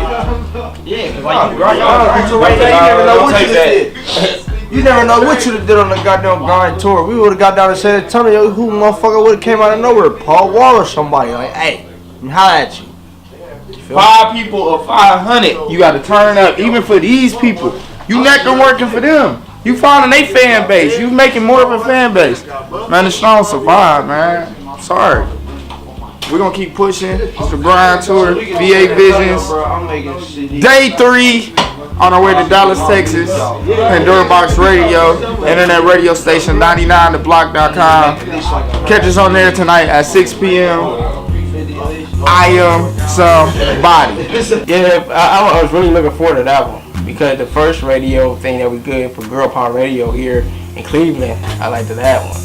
And like I said, anywhere that I go, I want to network and, you know, promote the brand as a whole and the team as a whole. So I was really looking forward to meeting them, you know, and networking with them and actually promoting over the radio. Because, like I said, I've never been to that city, town, wherever it was at, and you know that would have been a good marketing thing. So yeah, I was really looking forward. Any of your doctor friends, or your people that you work with, do they know that you a rapper? Like, yeah. Yes, so they do. How do they? What's they support? You got there is none. You don't have, amongst no doctors. I have you don't no have support among physicians, and I have even less support among my family. You don't give a fuck. No, I don't give a fuck. Because I'm going to become a global hip-hop superstar. What are people going to say to me when I am that? Sitting with my Lambos and my Maseratis in the driveway. So I remember you got a car thing too. I remember you got a car thing. You got a car thing and you got a shoe thing, man. Well, you know, I mean, right now I'm into the guns, man. So if you want to know something about me, go to my Instagram and you'll see that I'm into the guns What's right your Instagram, now. man? Suave Brain. And on the one picture on the Instagram, the video, you shooting. What do you say? What you say on there? I'm the motherfucker. I'm the motherfucker. Yeah, no, you. So you will see that. Go to my Instagram and you'll see all my shooting. I shoot just about 3-4 times a week. Yeah, no, I spit out about 200-300 rounds every time I go out. My Uzi, So you ready for my anything. AKs. I have all kind of heavy-duty weaponry. You hear that? So our brain's ready for anything. Man, say the Grind Tour for me one time, man. Grind Tour on the way to a city near you. Grind Tour means that we grinding on this tour. We working. Let's go up your socks, man. When the way, oh yeah, man. Fresh and clean, man. You know what I'm saying? OE type of shit, man. These motherfuckers here, the dogs are out, brother. They out. That motherfucker's funny. The country is fast talking, silliest motherfucker that was on the tour. Motherfucker, fuck you. that's my I got stinky feet. Like, that's what I remember about this motherfucker. This motherfucker stuck up every hotel room and every thing that we had with his stinking ass feet. But that motherfucker was on point and he was with us and he will ride or die for us on this motherfucking tour. And he will be security on every fucking tour that VA Ventures I Am Somebody does, period. Motherfuckers out. This our security guard. Hey man, what you think about the grind on this tour, man? What I think, man, I think it's a great tour, man. I look forward to it, man. A lot of talent here. You know what I'm saying? You know, we have struggles, man, but you know, so we persevered through the whole thing, and I look forward to it, man. I'm excited, man. Oh, what about your job, man? How you feel about the security so far? You know, I don't just mind being the security on the tour. I don't mind. I know. I think it's keeping people safe, comfortable. What I'm saying, protected. You know, that's what I do. I provide those type of services. So while you're happy, I'm happy, and that's what it's about, man. I'm saying, you know, it's peace and comfort, man. That's what I provide. I remember fucking dollars. Okay. we had a radio interview set up according to what we knew off of just plans that we all were emailed on. And it was started off bad because, like I said, we cannot leave our current, like where we're at, our current location in time to get to our destination. I need that spray one more time. I don't know where it was. Oh, the camera, you got the camera. Yeah, I moved the tab, but do that right as we walking out. We walked in, we covered you up. We uncovered you, we walked out. They gonna see the time in between the towel, but like, bro, some foul shit that we're here, bro. Right, what the fuck went on? So we know. A bunch of bullshit, smoking, and coming up with other shit.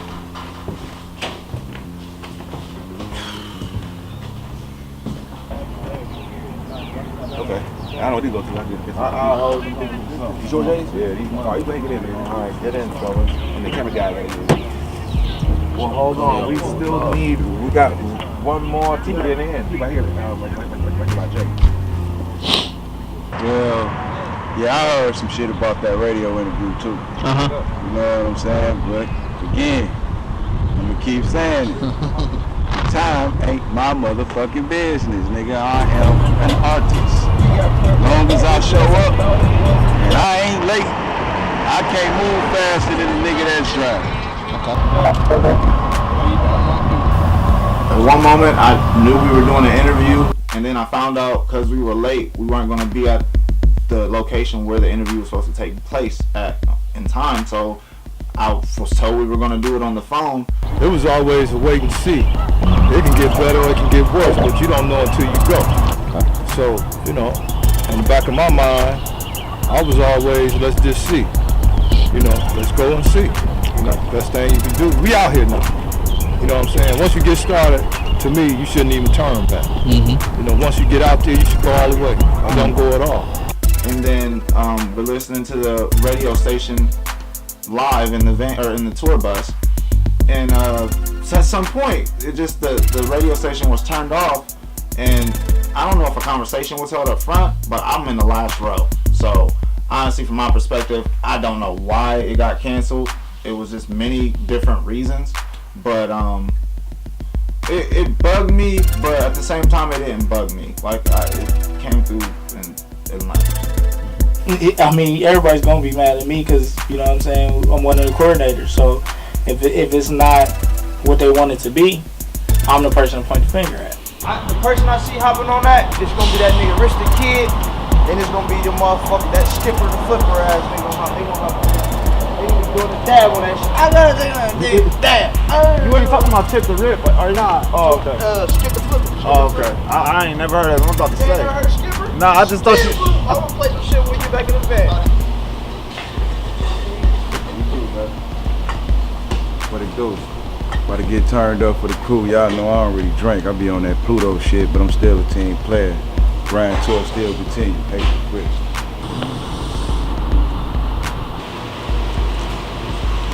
Hectic, man. Hectic. Very hectic. Time to eat. Pass some more CDs out. And get to Dallas. And we late, as usual. Let's eat. This nigga sleepwalk. Huh? Hey, you know I'm tired, man. Every pit stop too. Actually, that started a trend throughout the whole tour. Like, we just ended up passing out like CDs randomly at every pit stop we made, even if it was like for a piss break, and it would be annoying as shit, but at the same time, everybody tolerated it. Like, that was pretty much the vibe of the whole pit stop. Like, it became a super trend for sure. Like, and just to talk to all different types of people in different states, because every pit stop was like crossing another city, you know?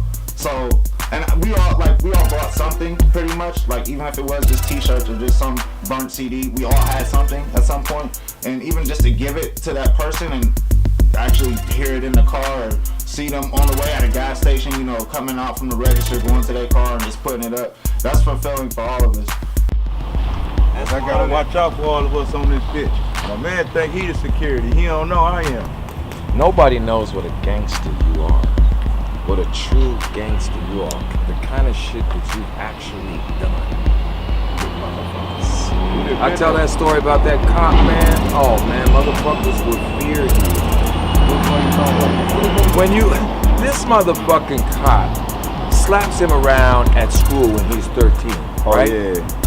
So when he's 13, he's at another school and shit, all in front of the bitches, right? Slaps him around. This motherfucker figures out where this motherfucker lives.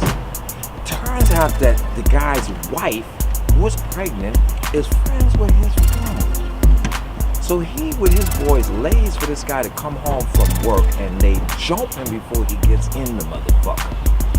They took control of the motherfucker, go in there, tie him up in a chair, beat the shit out of him. And the wife comes down screaming, hollering as he's there about to blow this motherfucker, right? With his own gun. Figures out that this is friends of my family, this woman. And that's the only reason that these motherfuckers saved that nigga life. That. This cop slapped him around like a me up. bitch in front of all his girls when he was 13 years old. And he took revenge like a motherfucker on him. I still remember what that nigga's wife said. That motherfucker moved the next day. He moved. He was so scared. They took his badge. They took his gun. Yeah. He couldn't even go back to work because you can't, as a cop, go back to work without your gun and your badge. And these little motherfuckers beat the shit out of him, took his gun and his badge, and that motherfucker cleared out of town. That nigga wife, man, his wife saved him because when I was 12, we had block parties, and one day we was up the block. We was thug niggas. She ain't know that shit though, but we was up the block, and she was helping everybody out get the shit together, pregnant like a motherfucker. And niggas was trying to play us, you feel me? Because we was thugs and they knew it, but she was like, fuck that. Let them boys eat. Leave them motherfuckers alone. You feel me? She got them niggas up off us, dog. And I never forgot that. So when his wife came down, I was finna split his motherfucking mom. I was finna split him, bro. I wasn't no contemplating because he was crazy back then. He wasn't thinking about that kind of stuff. That's why when I told y'all the only thing he was thinking about was how he got bitch slapped in front of his girls by that cop. They truck, you just can't pull them off. Yeah, pull something up over there. But it's only if you want wings and stuff. It's just pulling up right now. I don't want no wings. I'm like talking to somebody. We at the tattoo shop, and he's not feeling me. You know, he's in his zone and shit, and not cooperating. This motherfucker got up and said, "The motherfucker said," and all this shit, and the just, oh, I'm sorry, Cause he asking the nigga some simple shit, bro. The nigga come in eating some fucking wings. He a rap nigga. I ain't gonna say the nigga name and shit. Nigga know who the fuck he is. Nigga come in our shit eating some wings, nigga, and you out of town, nigga. My nigga asking the nigga, hey bro, where you? He ain't asking him loud like he be when he loud or silly, nothing. He asking him on a serious regular shit. Hey bro, where you get them motherfucking chicken from? The nigga acting like he deaf, huh? But I'm watching when he saying, his face fucked up though. Because he done already stereotyped him because he assumed the fuck this old nigga doing in here with us. Not knowing this old nigga more powerful than you, with all these motherfuckers. This old nigga get your ass killed in this bitch and won't have to lift a finger. So after he asked the nigga, he asked the nigga 2 more times, bro, where you get that shit from? Huh? I say, nigga, he said, where the fuck you get that shit from, nigga? He went off. Like he woke him up. He's just like, woke up. I ain't from around here. They brought it to me. Nigga, you know where the fuck you got it. Stop acting like a bitch when you ain't got to. Nigga, I'll beat your ass. There were some times where it was like, hey, this is cool as fuck, man. Like, I got all my people around me. We good, blah, blah, blah. But then there were some times like, man, niggas was too fucking close. So in Cincinnati, with the impression that we were doing an open mic, including me. In Nashville. No, that's not true.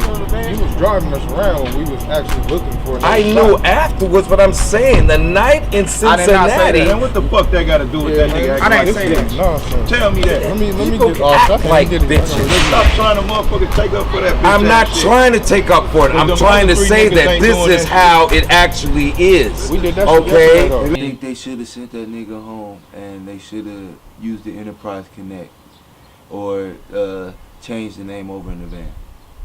I don't think you should hold any man against his will in any place. I don't think you should have to convince a man to do anything, especially if it's something that you believe is beneficial to him and he believes it's beneficial to himself. Dallas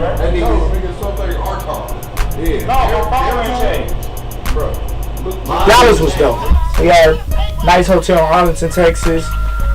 Everybody had their own room, 2 people per room, 2 beds per room.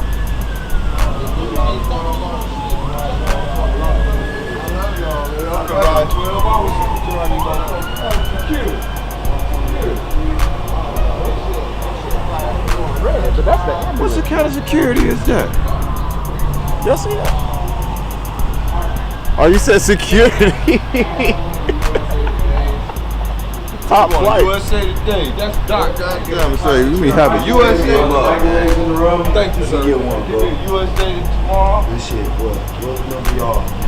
135. Finally at the hotel, man. 6 Flags, Quality Inn. I ain't gotta tell where we at, right? Nah, you don't got to tell that. We in Texas. We in Dallas, Texas. About to check in the room, take a shower, and then about to go on the night of the town in Dallas. Now I see exactly what big time celebrities actually go through. And now I see exactly why sometimes they don't make it to where they gotta go. Me as being a fan, looking on the outside, it's like me saying like yo, y'all just probably get canceled because you don't like our city or state. But now I actually see that stuff really does happen on the tour.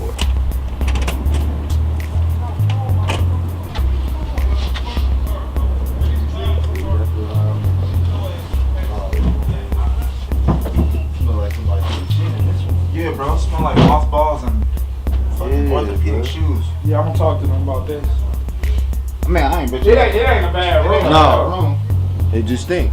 Yeah, it do smell like my grandma's. It smell like they fumigated this bitch. Yeah, that's the best thing. Well, I gotta pee, brothers. So what's this? 130 what? This is 140 actually. 140. I'm gonna holler at them about this. No, man, take this shit out. Open the door.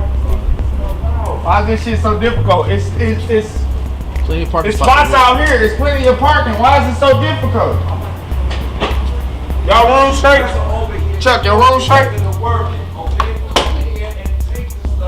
Man, Doc better go sit his old ass down and somebody jump his ass. Fucking brain surgery tripping. Grouchy ass nigga. Personally, you know what I'm saying? I'm doing the job. The least I can do is make sure I get myself a bed. You know what I'm saying? I ain't no bougie ass nigga, but I'm trying to rest. You know what I'm saying? We gonna do the grind in the van and shit. I'ma do my time. So shit, I try to make sure that I got myself a bed wherever we went at, and I think I did have a bed everywhere we went at. What up, Dallas? It's your boy Haitian Fresh. Just woke up from a long ass motherfucking trip, but I'm about to get turned back up. Gotta go find me some endo. Where it's at? Shout out to Pimp C. Shout out to UGK, Bun B, Scarface. Welcome a nigga in, man. Detroit everywhere, but you know what I'm saying? I'ma always show love to the niggas who when I'm in they state. One. Oh yeah. The grind tour, bitch.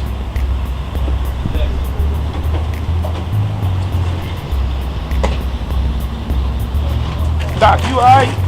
I'm alright, man. That's a trifling. Grouchy as I fuck. swear to God, no. No, I moved. No, just leave that in there. Just keep it out. My rum is not right. Put your feet. Keep it out. Alright, man, look, I want to take everybody to their room so everybody have their keys and shit.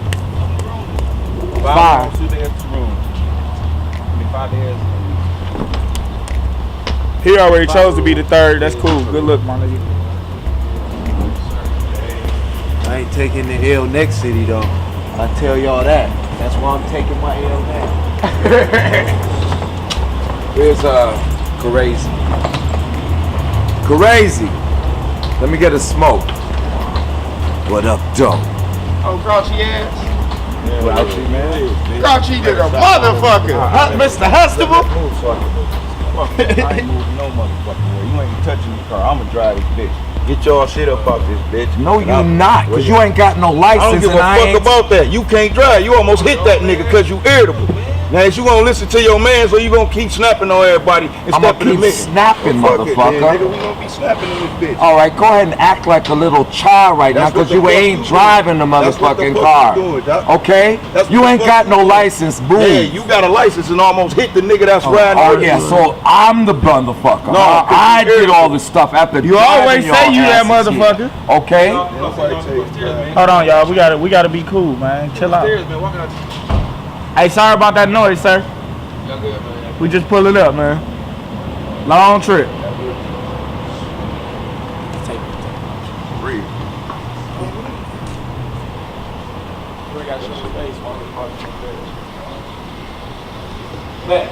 So at that point, we like, hey, fuck it, what we gonna do? It's St. Patrick's Day. We done made it to fucking Dallas. It's our cameraman's birthday. Like, hey, fuck it, let's get him a night off. Let's kick it. We gonna go hard. So we like, all right, bet. I'm start getting on the phone. I'm looking for some bars or something that we can go do, something that we can kick it with. And I find this bar that's like literally around the corner from the hotel. Bet. Get on the horn, I'll tell everybody, hey, let's go over there. We're gonna go get a drink, we're gonna kick it, whatever. It takes us about an hour and a half to even get out the fucking hotel rooms. Bruh, I shit you not. The door handle moved, nigga, and there's nobody out here. About to head to the bar real quick. You know what I'm saying? Man, this is the first tour. How y'all feel, man? I'm good. It's my first tour I put on. You know what I'm saying? Coordinate. Lex B, Crazy Hits. We got some CDs, man. We still promote for my boy Trap. Lord Bees. I only want that bag. He got a track, man. That bag is crazy. Shout out to YMG. Shout out to Trap. Bando Music. Let's hit it, man. Let's hit it before we miss this club. So I leave everybody. I go to the bar. I'm looking around. All right, cool. So I come back to get me. We go in, and when we go in as a group, it's probably about 7, 8 of us, something like that. So I'm like, all right, cool. When I walk in, we all walk in together. The lady rushes us. Like, when I tell you she rushes us, she's like, no! Like, and I'm like, hey, man, we just trying to get a drink. It's St. Patrick's Day. It's my man's birthday. Like, we just trying to get a drink, kick it, whatever. She was like, no, you gotta go. You gotta go. She's pushing us all out the bar and shit. And I was like, man, well, fuck you, bitch. This is whatever. Filming a documentary. Filming a documentary. You're actually closing. We're not serving after hours. Soon as I say this shit, literally, soon as I say this shit, we walk out the door. She walks out the door with us, and she's like, well, hold up. Well, you just can't bring the cameras in. Nah, we do a documentary. We on tour. Thank you.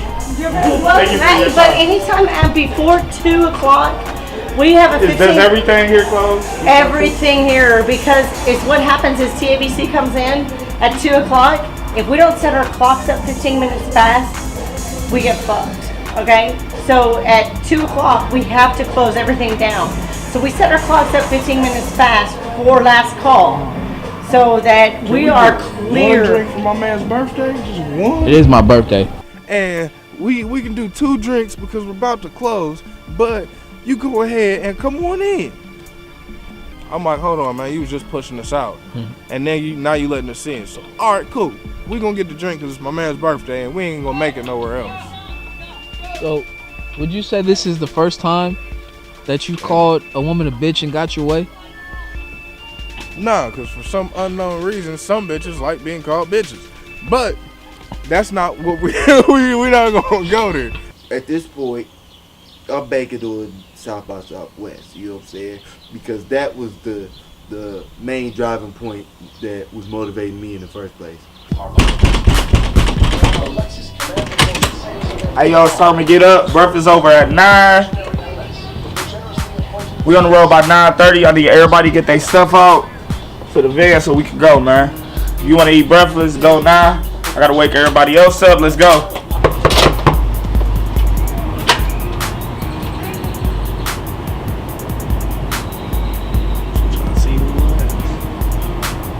Control.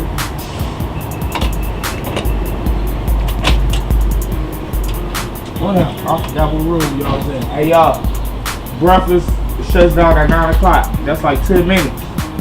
We on the road by 9:30. So everybody gotta get up. Whatever you gonna do, watch balls, whatever. Put our shit in the van. But if you wanna eat, you need to go to the place now. I feel like we had a better like leave for South by Southwest. I mean, it wasn't like it was too late. You know what I'm saying? Like niggas, we was optimistic.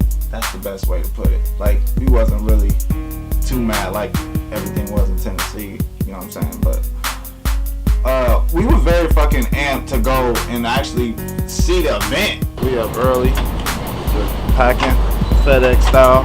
I attempted, but OG had to take over because I was fucking up. It's too early for this shit.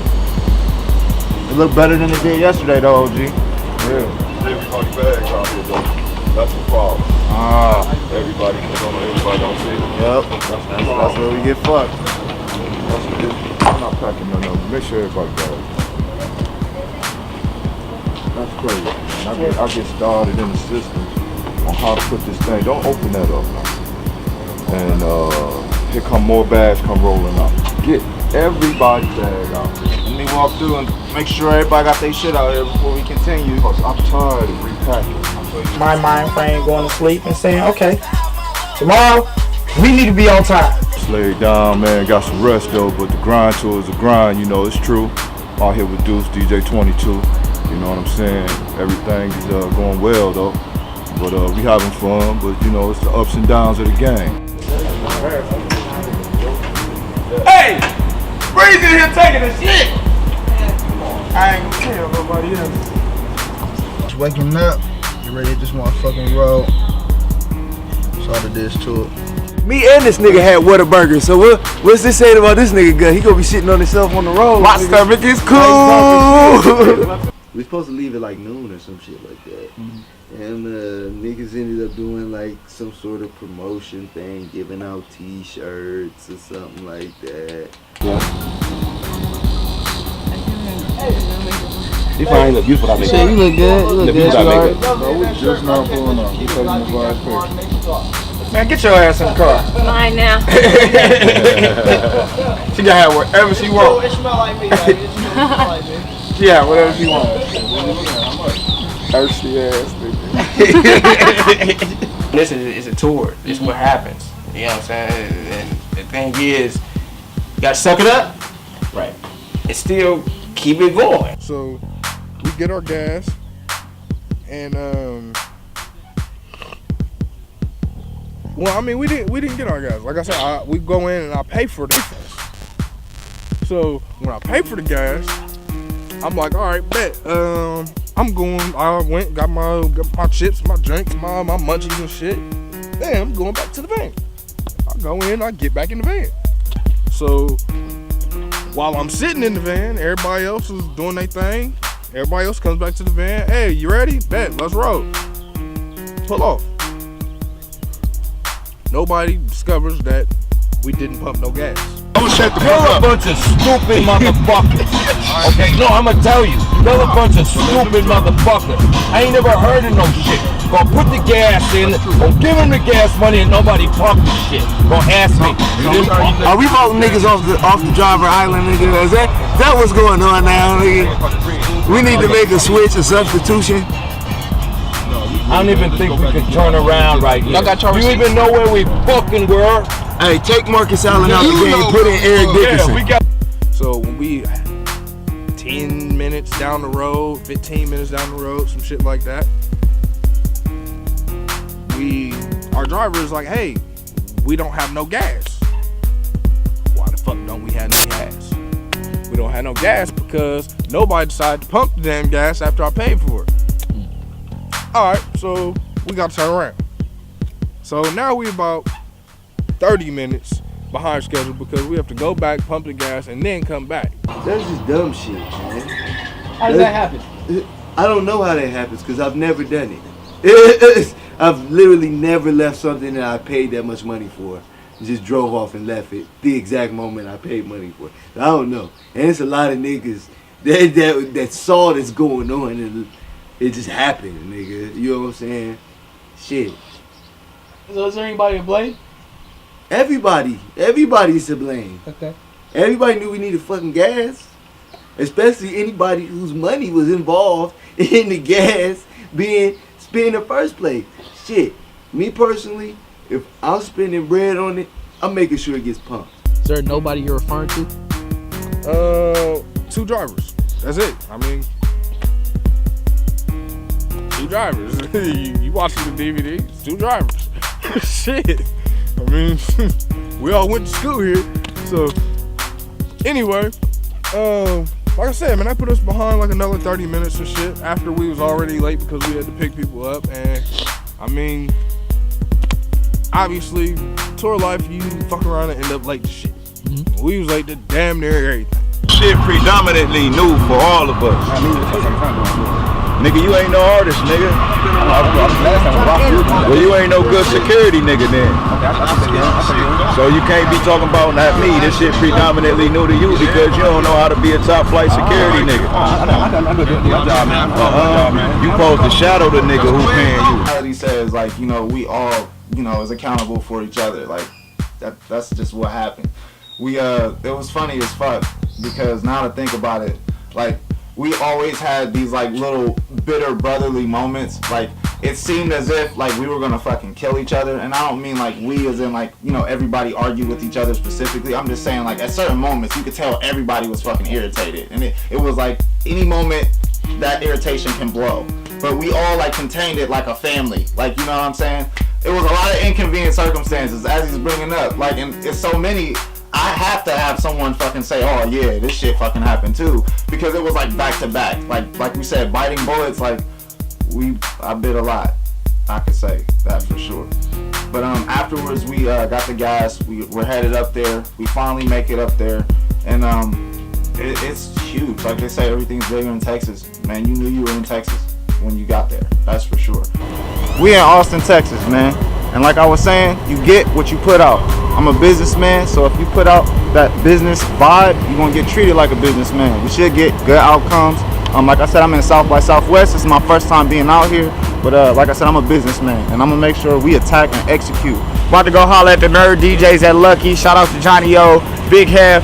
You know what I'm saying? About to go network, politic. You know what I'm saying? Promo. I mean, we really doing this, man. We out here, the grind tour. Let's get it. Southwest, man. We in Austin, Texas, man. Do a little promo. A lot of people outside. A lot of beautiful women. So you know we better do what we do, man. You know what I'm saying? It's called promoting. You can't come out here and do this, man, then you won't deserve to be in this game. Let's strictly telling y'all niggas, you don't deserve to be in this game. You can't come out here and do that. Anybody can huff and puff on the mic, nigga. But if you ain't out here doing this, nigga, on your grind, then where the fuck is you doing this business? Straight up, real talk. Yeah, that's the big music convention. Everybody in the world that's want to be somebody in the music game, that is somebody in the music game is there. Out here from Columbus, we doing the biggest South by Southwest. Nigga, dreams come true. H2O, Higher Plane, VA Visions, I Am Somebody. Rep your shit, bro. TLX, that's my team. Video now, single out, go get that.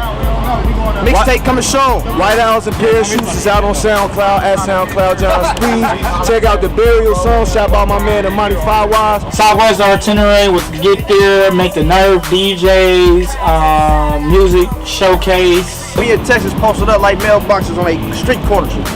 Across the street from the bank, might hit it. And then we were going to meet some people I knew, some connects I knew, and meet some new people. And we did most of that. My boy Johnny O right here. What's up? Nerve DJ, CEO, 24/7, man. Midwest Monsters. Man, all the way Midwest to the Southwest. It's our 5th year, man. It's like home, man. It's like home. Everybody know us. The clubs know us.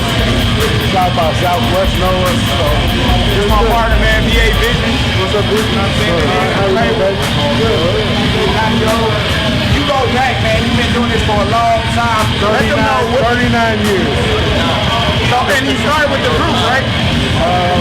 I started DJing in 77. I started my first rap group in 1981. So if you don't know this man, tell him the group. Johnny O and the Sorcerer is the Grand Wizard, DJ Johnny O and the Mighty Sorcerer Crew. We sold 40,000 albums in 1987. After Trump. No distribution. Right. Before masterpiece. So, can you, we on the ride, so man, explain what the grind in this industry means to you. And what does it mean for the artists? What they gotta do, man? They can't sleep. That's what my grind is. I've been on my job for 23 years. I run a labor union. So I run all the construction in Cleveland. So all the major construction you see, that's my day job. I got 3,000 members over there that I send to work every day. Alright? When I get off work and doing work, I run Nerve DJs. I do promotion for artists. I don't go to sleep at 2 o'clock every night, and I'm up at 5 o'clock every morning. So that's your grind. If you can't grind like that, get out of here. Basically, all the Midwest DJs meet up in a place, and it's the best of the Midwest DJs. Like, that's Big Hef, Johnny O. They are part of Def Jam Records. I mean, it was kind of big for us to be there. You know what I'm saying? When I was in college, you know what I'm saying, we used to watch videos about it. And I had seen cats that I liked that were coming at they precipice in the game. Like, they were coming into their own at that time. Like cats like Big Crit and Currency and Wiz Khalifa and Smoke DZA and, you know what I'm saying, Joey Badass and cats like that were going to South by Southwest.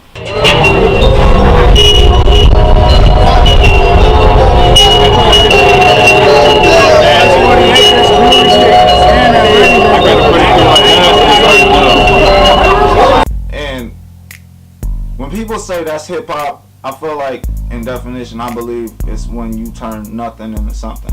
And that was just like the ingredient for a cypher. The whole environment. There was a guy there with a groove generator. It was just like a box just for making instrumentals live. The beat pad. And he has a speaker set up. And we're all out there with guys we just met up with from Ohio as well.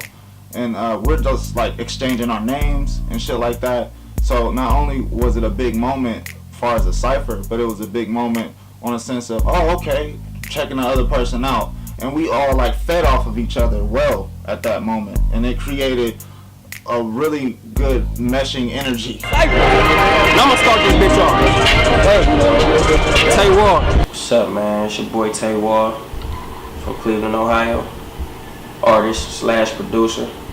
Shout out to everybody on the motherfucking Grind Tour. Shout out my nigga Dude. Shout out to everybody out here. Hear me out. Listen. Okay.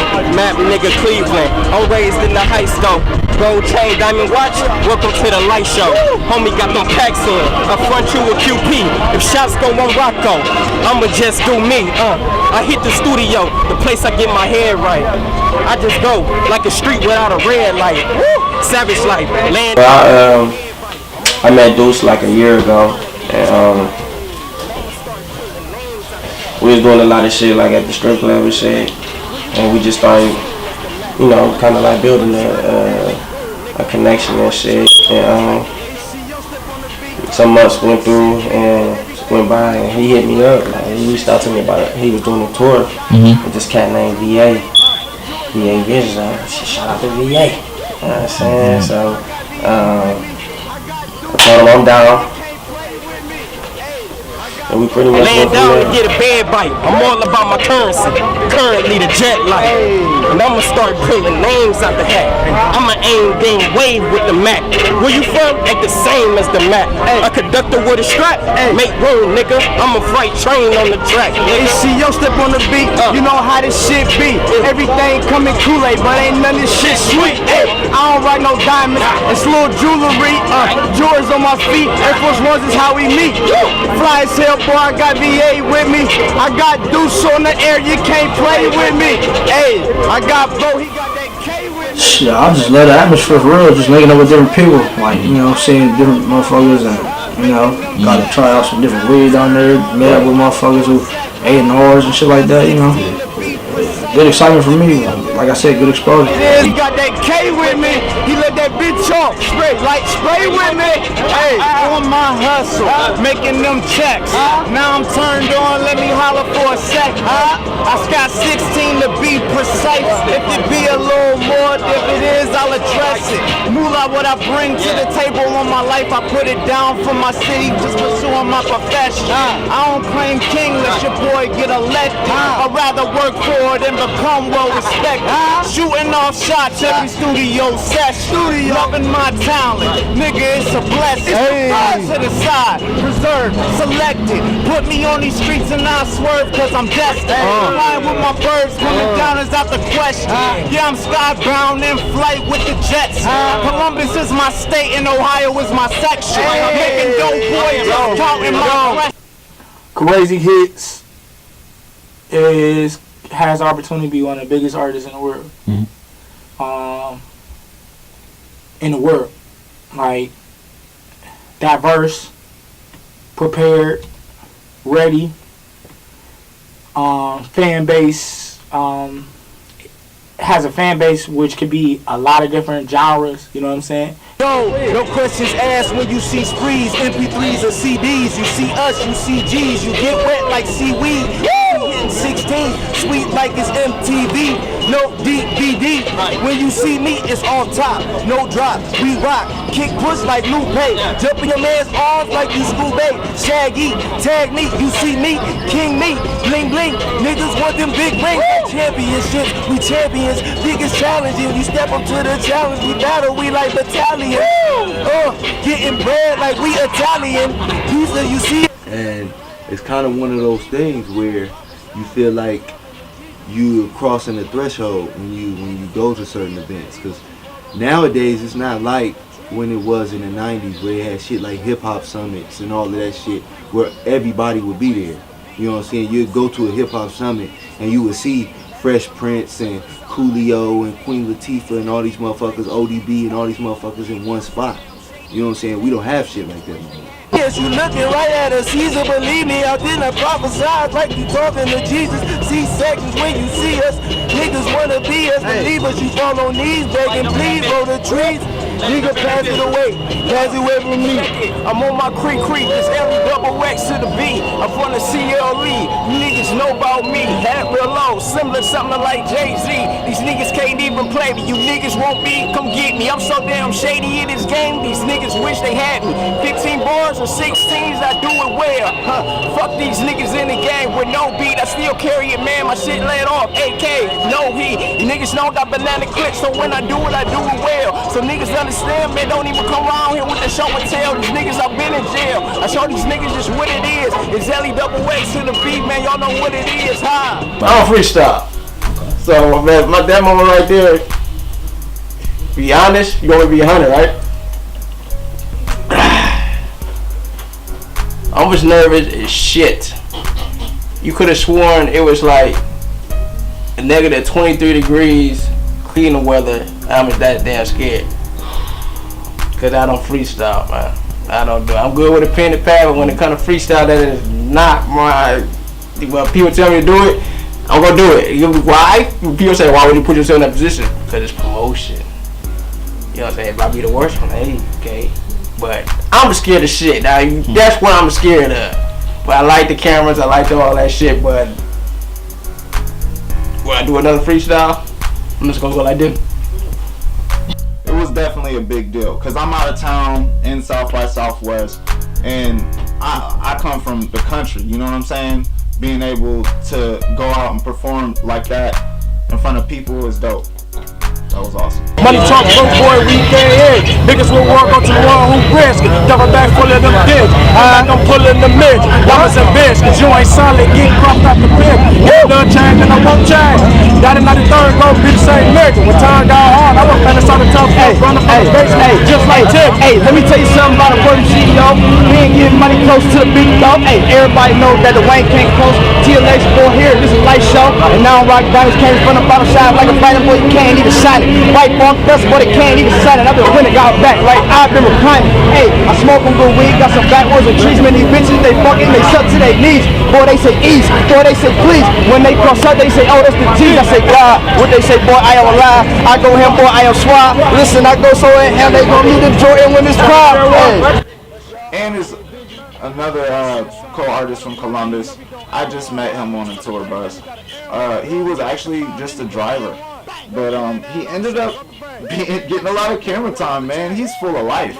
Like, he's the kind of guy you just want on stage next to you because he brings that turn-up vibe out of you. I moved 10 toes, had 12 in the Jeep. Mama had me, young nigga, 14. I been moving to the motherfucking block, in the alley in the shots with the fucking rocks. They can never see a young nigga pull a cops, and I ain't never cut a bitch, I don't trust a cop. I don't put no keys, I go to motherfucking car, nigga took me real quick, didn't know he got a shot. Motherfucking beach, D-Rose on the block, you already know, man, I had the pie dark in the sock. Did the shit house with the pot so high, man, I whipped it up soft, then I made it lock. Then I whip it up soft, then I made it lock. But I watch for you to watch it, but I drop for the draw to drop, let's get it. I was out at the bridge, man, let's get it, hey, let's get it. Them bitches was A1. Now, I missed a couple of them bitches though, dog, because me and my niggas had got lost. You know what I'm saying? But my little niggas held that bitch down, so I ain't miss shit. Once I got in, we ripped them bitches still. So either way it go, I'ma tell you straight up.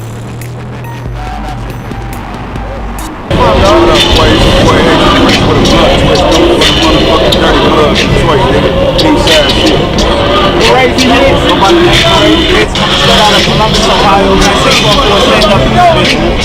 Hey, Wall. Man, I'm telling motherfucker Wall. My favorite part about South by Southwest was seeing how people promote. The promotion game was sick out there. Like, it changed my whole perspective about promotion now. Like, I seen motherfuckers with statues of them, like, holding their poster, like, right next to them. It's the same height and shit as them. Like, they face on there and everything. Like, that shit was amazing.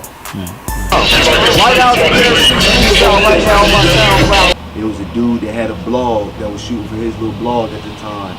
And there was some other hip-hop cats that was doing their thing. And we was out here doing our little shit. And it just all collaborated, and the synergy, man, it was flawless. It was flawless. We based our whole tour off of that. Like, bet, that's where it's supposed to be. That's where we gonna be at. What up, though? Squad Brain on the grind tour here at South by Southwest. Having a good time with all my brothers. We made great relationships. Got a show tomorrow. Top flight of the world, Fred.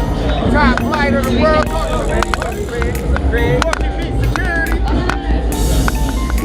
Top flight video. What he say? What he say? I'm an honest hoe. No, I'm a hoe. I'm holding on it.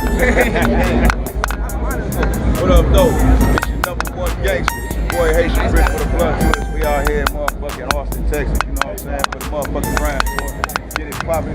Shout out to my nigga Deuce on there for making all this shit possible. Shout out to my nigga VA Bitches for making all this shit possible. You know what I'm talking about? Niggas gotta stand up. And if you're trying to get your name out here, you need to go follow them boys.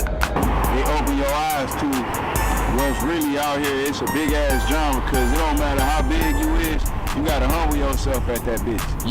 Cause you know what I'm saying, everybody know we was on the same blocks Boosie was on. We was on the same blocks Juice and Jay was on. The niggas out there with they shit on and everything, but they out there for a reason.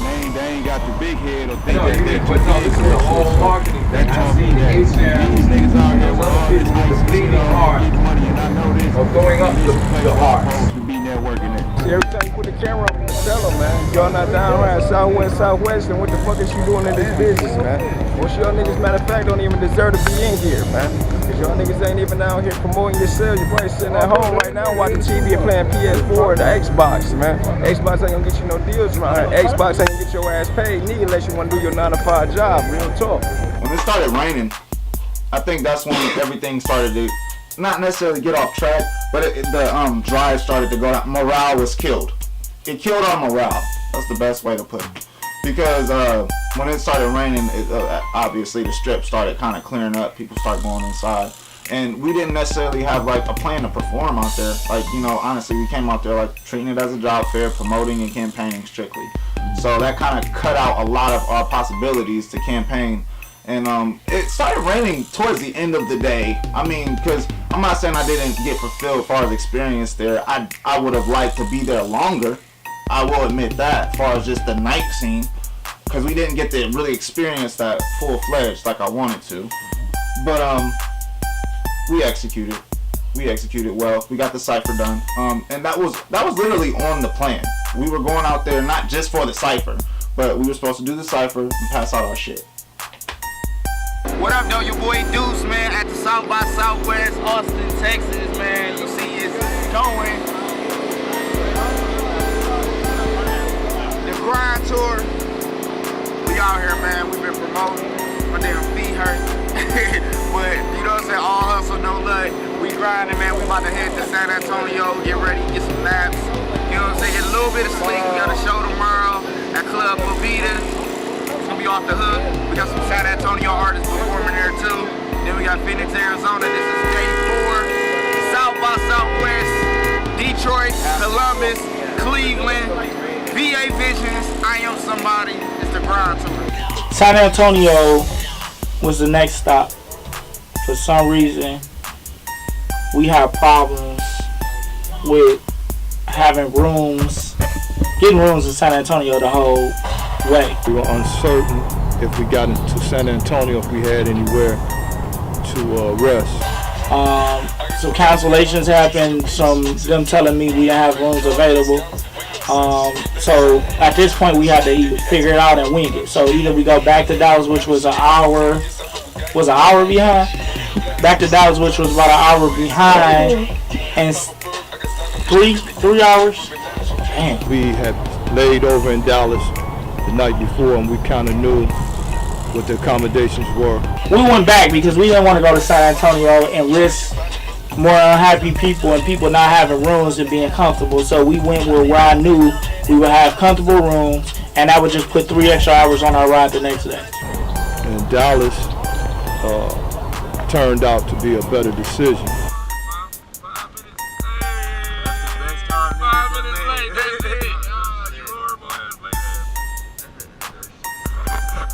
We sat there, everybody got prepared for the show.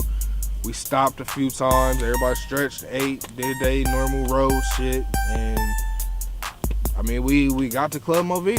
I mean, we was ready to go. And we entered the club, and it's predominantly, I don't know if it's Latino, Spanish, use the right term. But it wasn't a lot of black people or white people there. You could tell by the area, it was just a different place, like, you know what I'm saying? And it was early. We were there for sound check, just looking at the venue.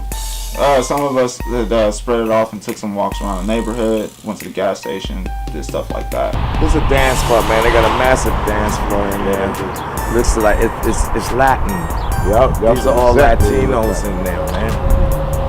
So I don't know what kind of hip hop they have going on here. I hope that's just some salsa. And we looked at the motherfucking building and seen where we was performing. I said, this nigga got us performing at a salsa club, man, and we fell out in that bitch, man. We came all the way to San Antonio. It sounds cynical though. Hip-hop show at a salsa club with no promotion.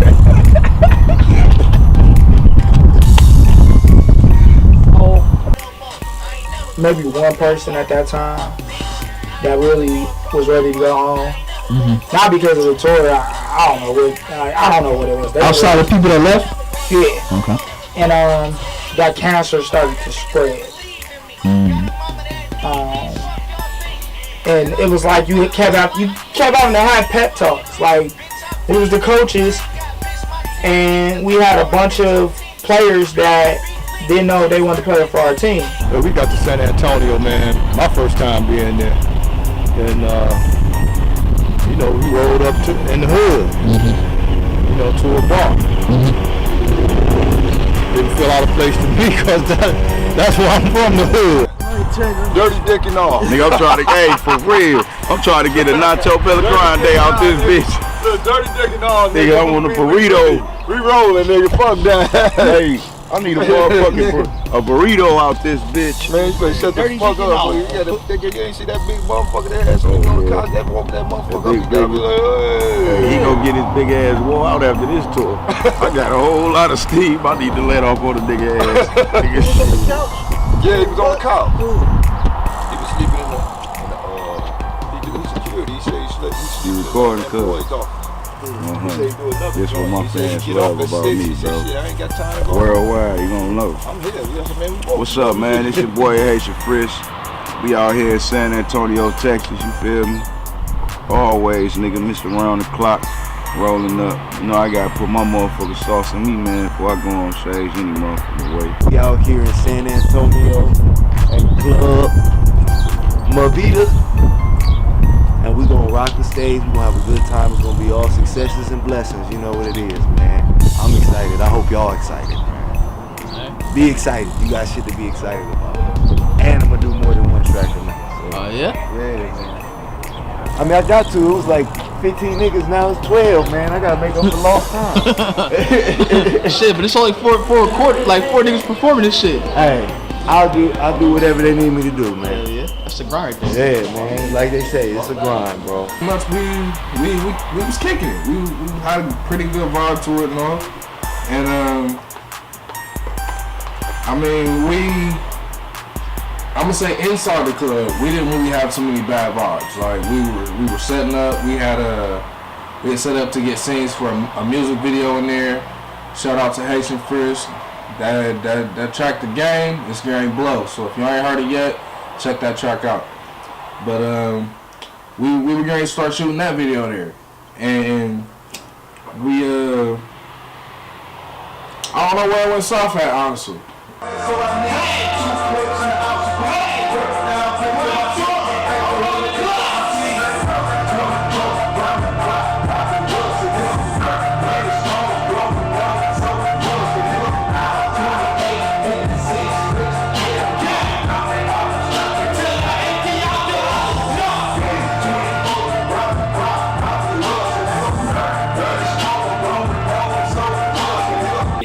Got to San Antonio, we was on point, everybody was ready to rock it, you know what I'm saying?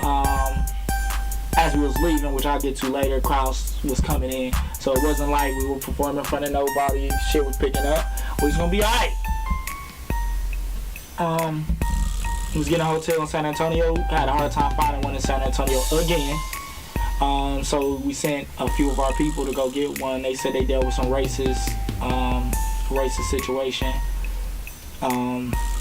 As far as them not being able to get a room. So, did you ride with Doc to the hotel? To go check in? Yeah. Me, him, and Haitian, yeah. Alright, so what happened at the hotel? He said that when he went in there, they weren't renting out the blacks, niggers. Okay. So you didn't go in the hotel with him? No. So when he came back in the van, was he mad? Was he angry? Or? Shit, he was mad. He was saying like, shit, they ain't renting to us. You have your own personal theories, or did you just go off of that? Shit, I ain't know what to think. I'm listening to him, you feel me? I don't see why somebody would just, say they weren't rentals. Even though, but when we was calling them, they was hanging up and shit on the show. It could have. That was another theory that could have led right. I was sitting in the club and it went South by Southwest. Right. So it went south at Southwest. But I mean, we was sitting down there, and again, Sprees comes in. He said, "Hey, bro, Doc just got hit in the head with a bottle." I was told things, I guess, in order of importance, more so than in order of occurrence. Because I was told about Doc getting hit with the bottle first, and it was unclear exactly what the story was. That's stupid. What the story was until as things progressed later on. But the story as it was relayed to me was Doc went to a hotel, but I was told about the bottle thing first. But Doc went to a hotel. Hotel basically told him, we don't rent the blacks, which, you know what I'm saying, that makes sense. Not as being racist, but that makes sense to why we were having trouble finding a hotel previously. So they said we don't rent the blacks, which, alright, whatever. You know what I'm saying? They left, they come back, guess a truck cuts the corner. As it's cutting the corner, they throw a bottle and hit Doc in the head. Around here, something. Is it better around here? Is it better around here or something? Or what? Is it better? Well, I've only been here once. I moved to the neighborhood. I live like 7 minutes away. I moved over here like 4 months ago. It's been fine. I've never heard of anything happening over here. Ever. And it's my job for the past 13 years to be at all the clubs as a journalist. So I know which ones are fucked up and which ones aren't. Never heard shit about this. Well, so far, I mean, people think they got mad music because the price is kind of high. They got mad left. I told them I could bring down a little bit. $15 a charge, $10 the minimum. So I took like 5, 8, and now fuck them out here. They left and they had to ask me I don't know. I'm not saying that's the reason. I don't know. But people had to ask you from the price. I mean, they can do it to work here, you know. Yeah. So what do they have to do? So I don't know. That's the issue. When they got mad, coming up kind of names and left. So I don't know. I didn't see anybody, somebody throw anything. I didn't see that thing at all. Yeah, no, that's crazy. We go to shows all week long. We go to Thursday shows that are $10. It's going to take us a good hour, 45 minutes to pack it up and leave. We will see how many people come in the next 45 minutes as you approach midnight for 10 artists to have their 15 minutes. Because that's going to take 2.5 hours for 10 artists to have their 15 minutes. And that's what I heard was going on. When these guys get off of my time, What are we talking about here? So I just laid out the numbers. Think about what I just said. When that incident happened, I'm still in there talking business. When I just got done and I came out and I heard about the incident, and I was looking like, who? And I was like, oh. So I just laughed, like not laugh like that. That nigga got busted in the head, but I was laughing like, really? Only reason why I said like that because if you go back to the front, like back again when I said like, you know, it's certain people just they real cool, but it throws you a question mark, and that question mark leads you to think what's good. So after I heard the incident, who it happened to, it put 2 and 2 together because it was that kind of atmosphere down there, so it could have happened. I'm not saying that it couldn't have happened, but the thing is that who it happened to, and from the beginning of this tour, a lot of other shit happened, and it's the same deja vu all over again. But it's like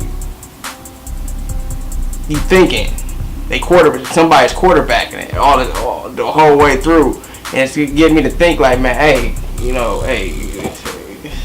what's next? And I say we're not. And Bro says we're not. But there's not been any discussion. We are out.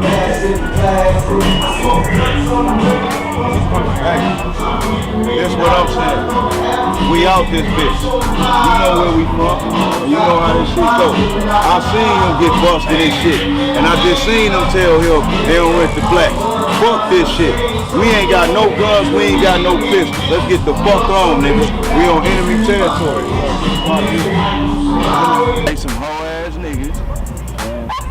We don't fuck with them niggas, cause they don't fuck with us. You know what I'm saying? We went out there trying to show love, bro.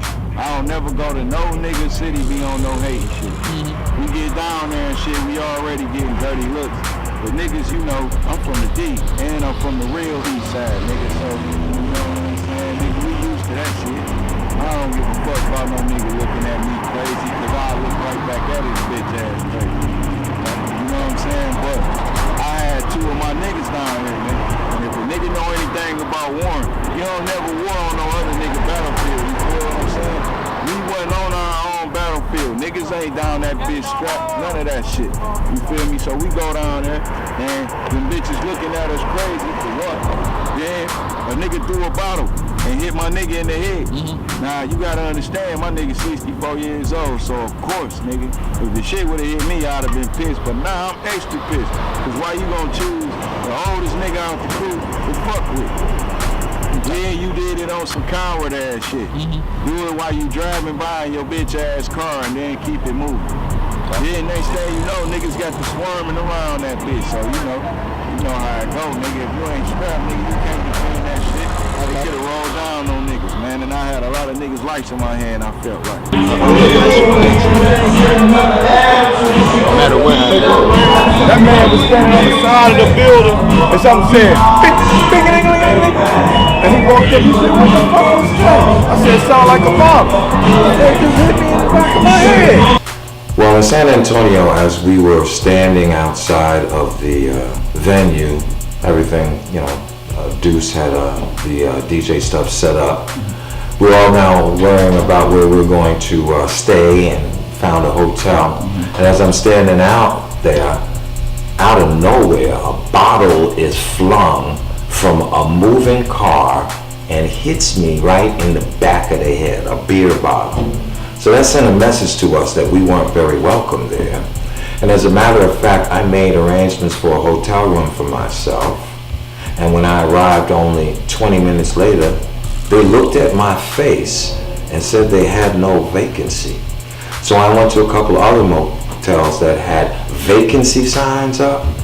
They looked at my face and said they had no vacancy.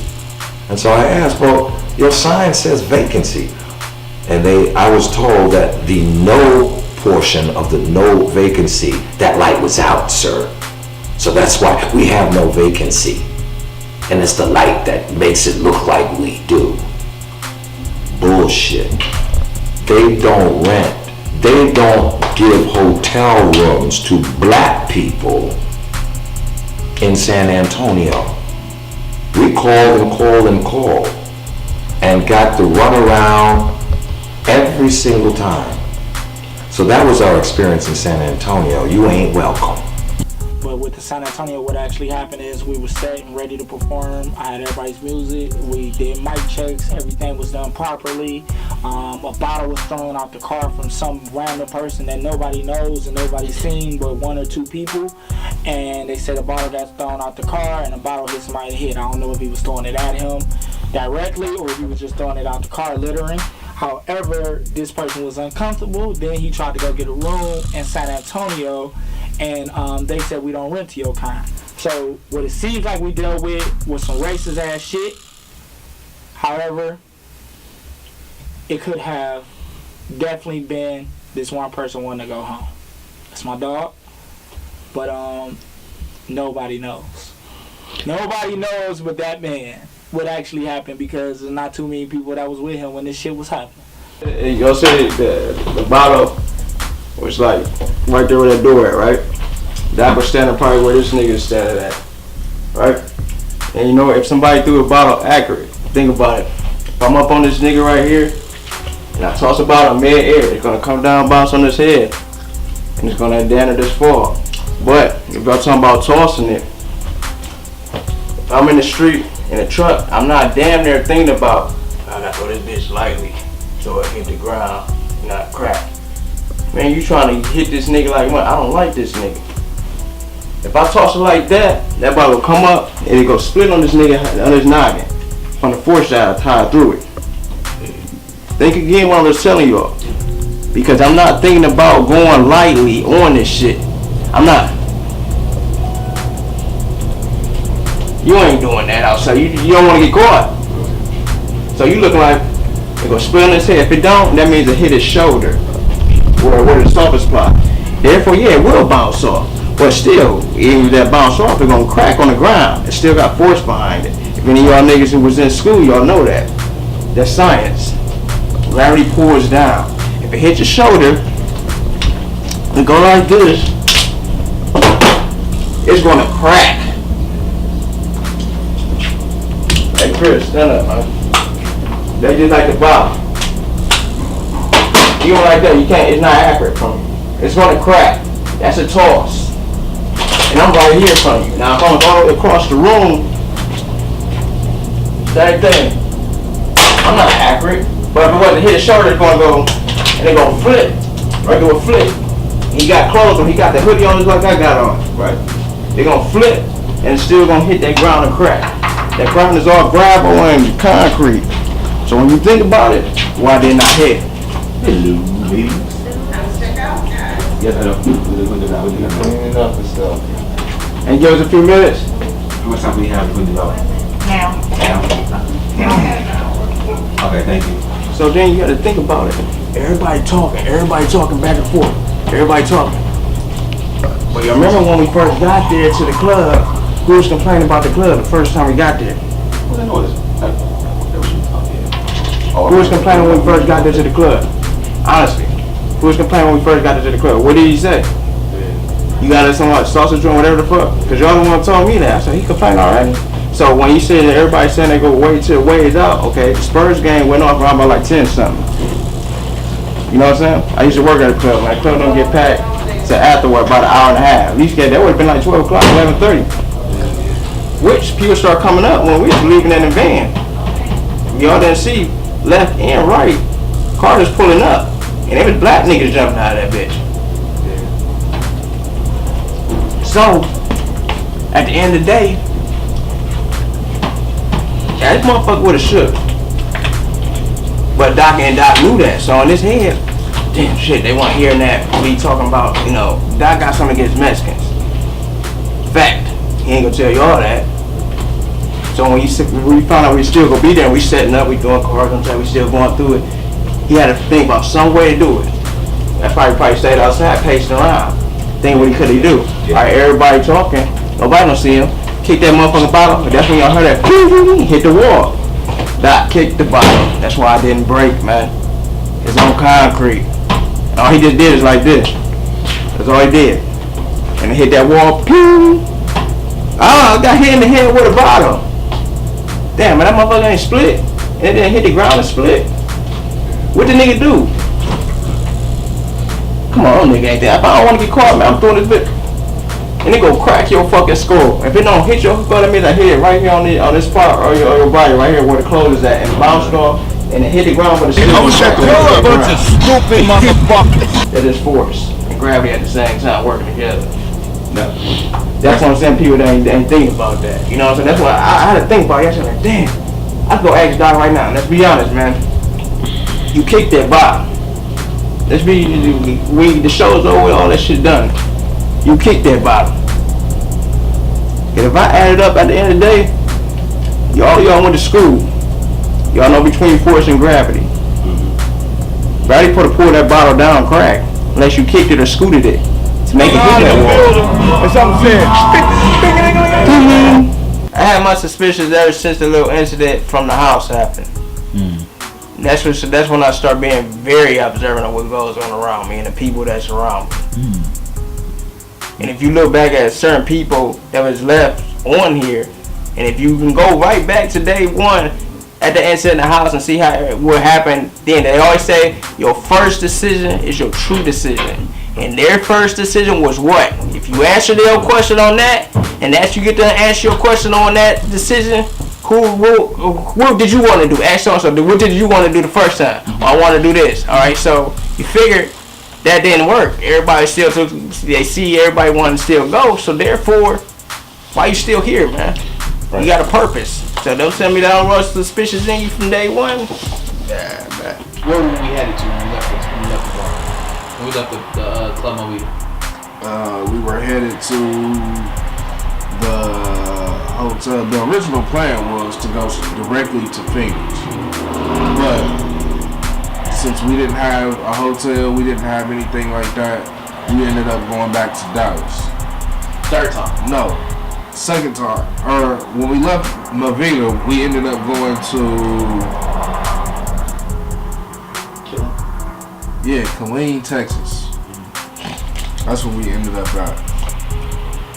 And then even in Killeen, Texas, the dude at the hotel, he told us, and this is the person that works the front desk at the hotel. He said, hey man, you cool here. He's like, I wouldn't go to many other places in Killeen though, because they really ain't messing with black folks too much right now. The fuck is going on in here? Shit, it was a roller coaster for me, man. I ain't gonna lie. Yeah, I got to a point where I was wondering what the fuck we was doing here. I ain't gonna lie. my niggas and shit, you know what I'm saying? So at the end of the day, I'ma fuck with them, but that's me, that's personal, that's my love, and my, you know what I'm saying? My motherfucking vibe with my niggas. But just on the business level, you know what I'm saying? It could have been a lot of more shit handled. Nah, it could have been a lot of shit handled, you know what I'm saying? Way more better than it was handled. I think at the end of the day, we lost track of, well, some individuals lost track of what we was actually here to do. You know what I'm saying? I believe that fun shit got mixed up with the business. And the fun took over because the business part went falling through. But you know what I'm saying? Somebody gotta be grown. You know, I got kids to feed, so I can't be talking about no fun shit. You know what I'm saying? I gotta be getting that paper. At this point, I had to go to the crib. You know what I'm saying? I had a little family situation going on with my wife and my kids. I had to put them in the house. So I wanted to chill with my bros, but I had to be a grown man at the end of the day and do what was best for my family. You know what I'm saying? I hope the niggas felt me. Niggas felt me for the most part, so I ain't really, you know what I'm saying? I wasn't tripping. I knew it was time to make that move, you feel me? Somewhere halfway or Dallas, y'all with staying another night in Dallas? Truthfully, I wanted to go to Phoenix because I never been there for one, and I was looking forward to whatever we had planned that day. Plus, I had Dr. Dre's son's A&R about to meet me because they stay in Phoenix, Arizona. Wow. And I had that set up because I told Deuce about it. I said, hey, I just set this up. He looking for it in Phoenix. When we get there, he will come to the show or wherever we got doing. They was go, sit down and talk with it. That would have been a huge connect right there. Hey.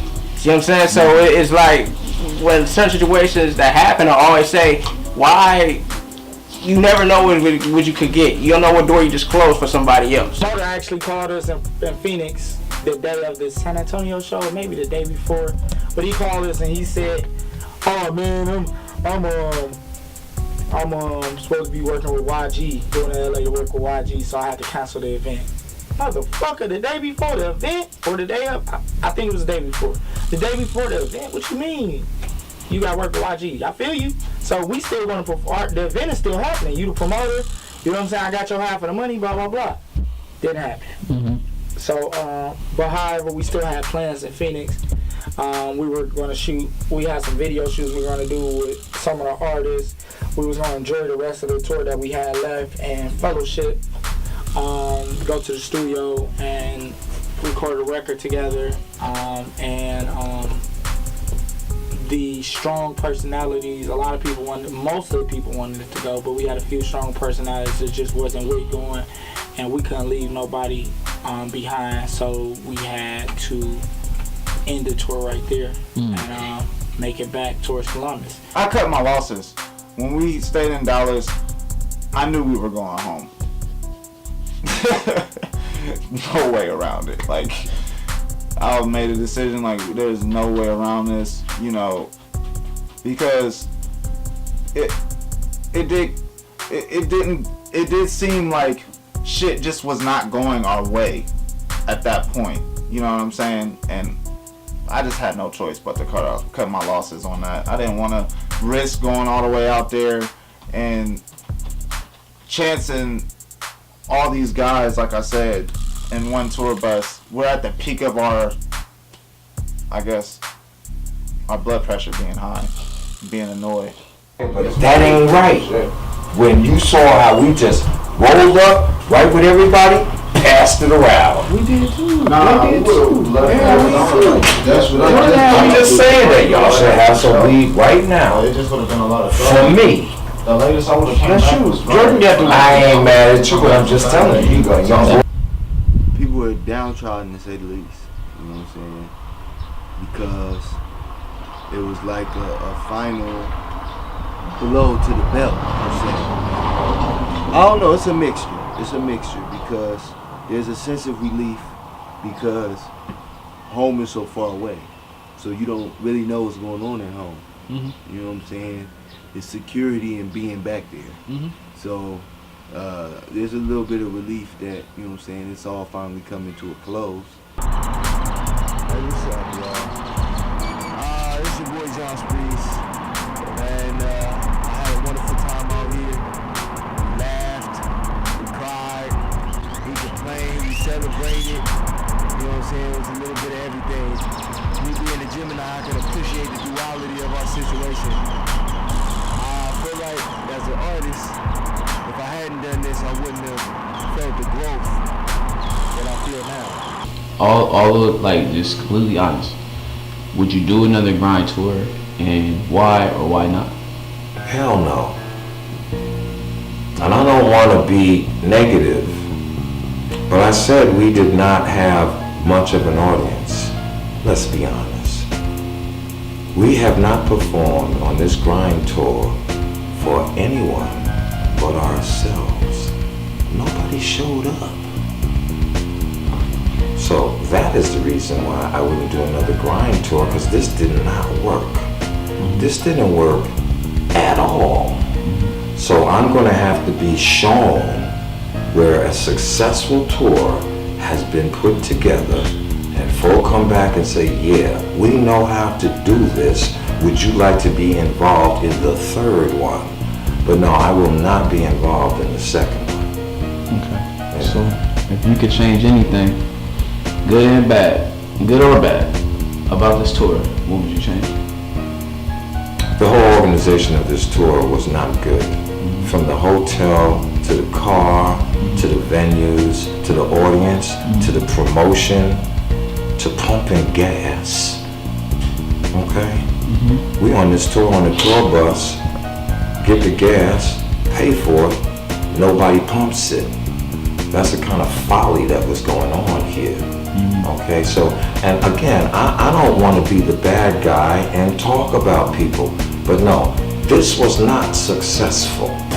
Ready to go home, get some sleep, get my bed, go roll up migraine.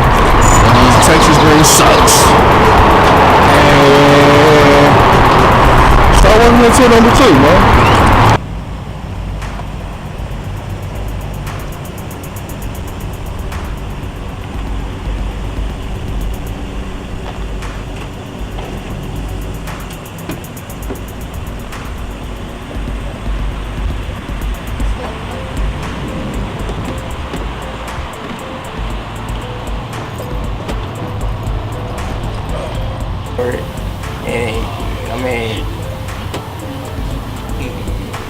It was a family, it was more of a family trip to me, you know what I'm saying? And it's not a bad thing in my book, because I saw all of my brothers, you know what I'm saying? When we went through, and we still made the best of a bad situation, you know what I'm saying? We learned from everybody.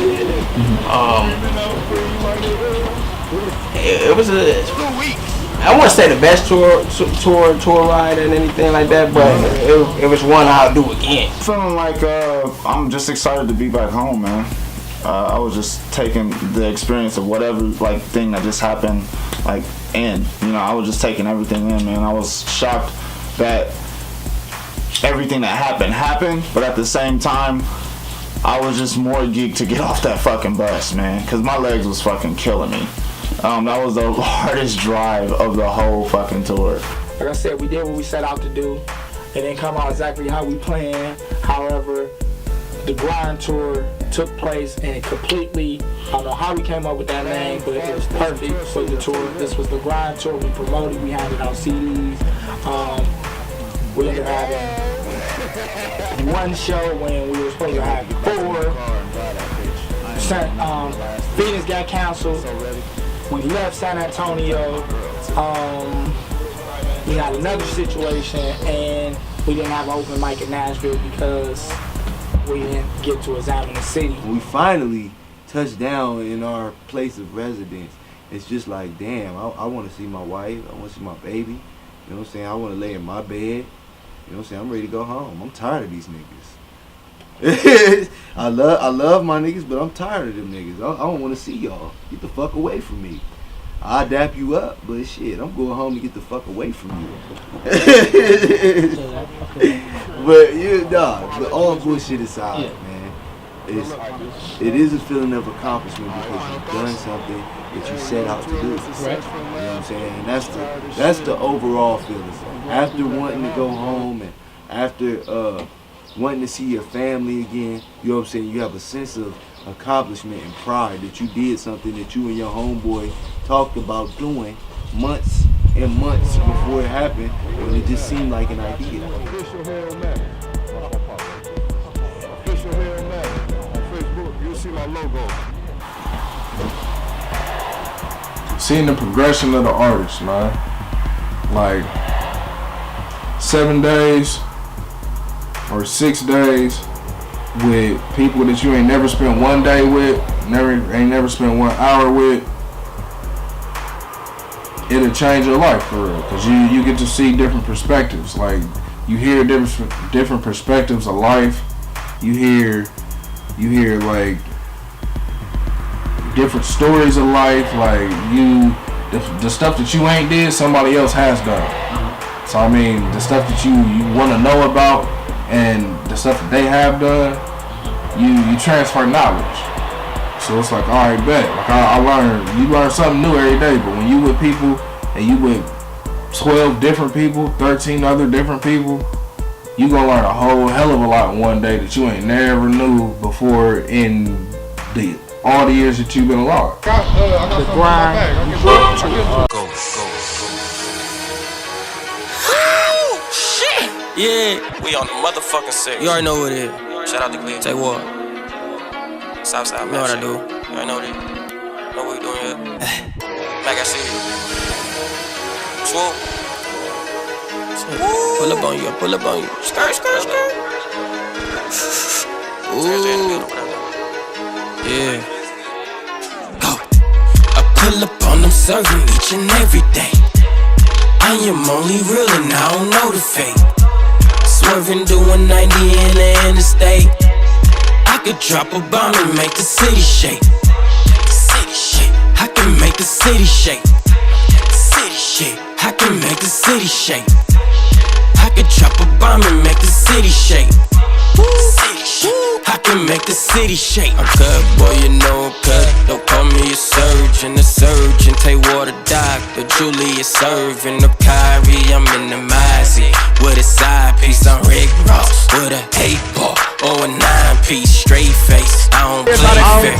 On brand, it's VR_create on VR_create on Instagram. Follow me, I'm the best photographer. Catch us on the Basement Blog, run a blog site, putting together and connecting, just using medicine as music. We all in. I'm day one rapper riding that thing that was born. Went back to the city, you know what I'm saying, took my homeboy man flip. Just do some baby cash money, boom. We doing big things, you know, God bless me over here. You know what I'm saying, I'm doing good shit. Let it wild, I'm doing music for a lot of good cats. This is Brooklyn Finest, your boy Massive Orday. We about to get ready to get off the scene right now for the police come.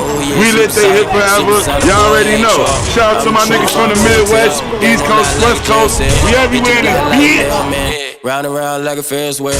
Ride to your city, I ride in my city, acting like nothing can happen. I'm like a fire you wanna put out, but you cannot. When taste but the flame of a dragon. When taste but the flame of a dragon is just a reminder you're playing with fire. Heat up the city and I make the city shaking like the washer and dryer. I pull up on them serving each and every day. Tell me your name real quick. What is doing, man? It's your boy, how you just show up all the way from Riverside, California. Man, fucking my nigga Last Beat, man. And the motherfucking movement, fuck with the out here, Austin, Texas, baby. 4 years old, man, straight from Akron, Ohio. We down here in Austin, Texas, South by Southwest. Man, this is fucking retarded out here. My team video out now on this motherfucking promo tour. It's called the Grind Tour, man. Come up tour, man. Out the fucking mud. Deuce on the air. VA Vision. Oh, don't get no pussy. Put that on camera. Say another motherfucking word. This shit over. And I ain't playing, nigga. Baby.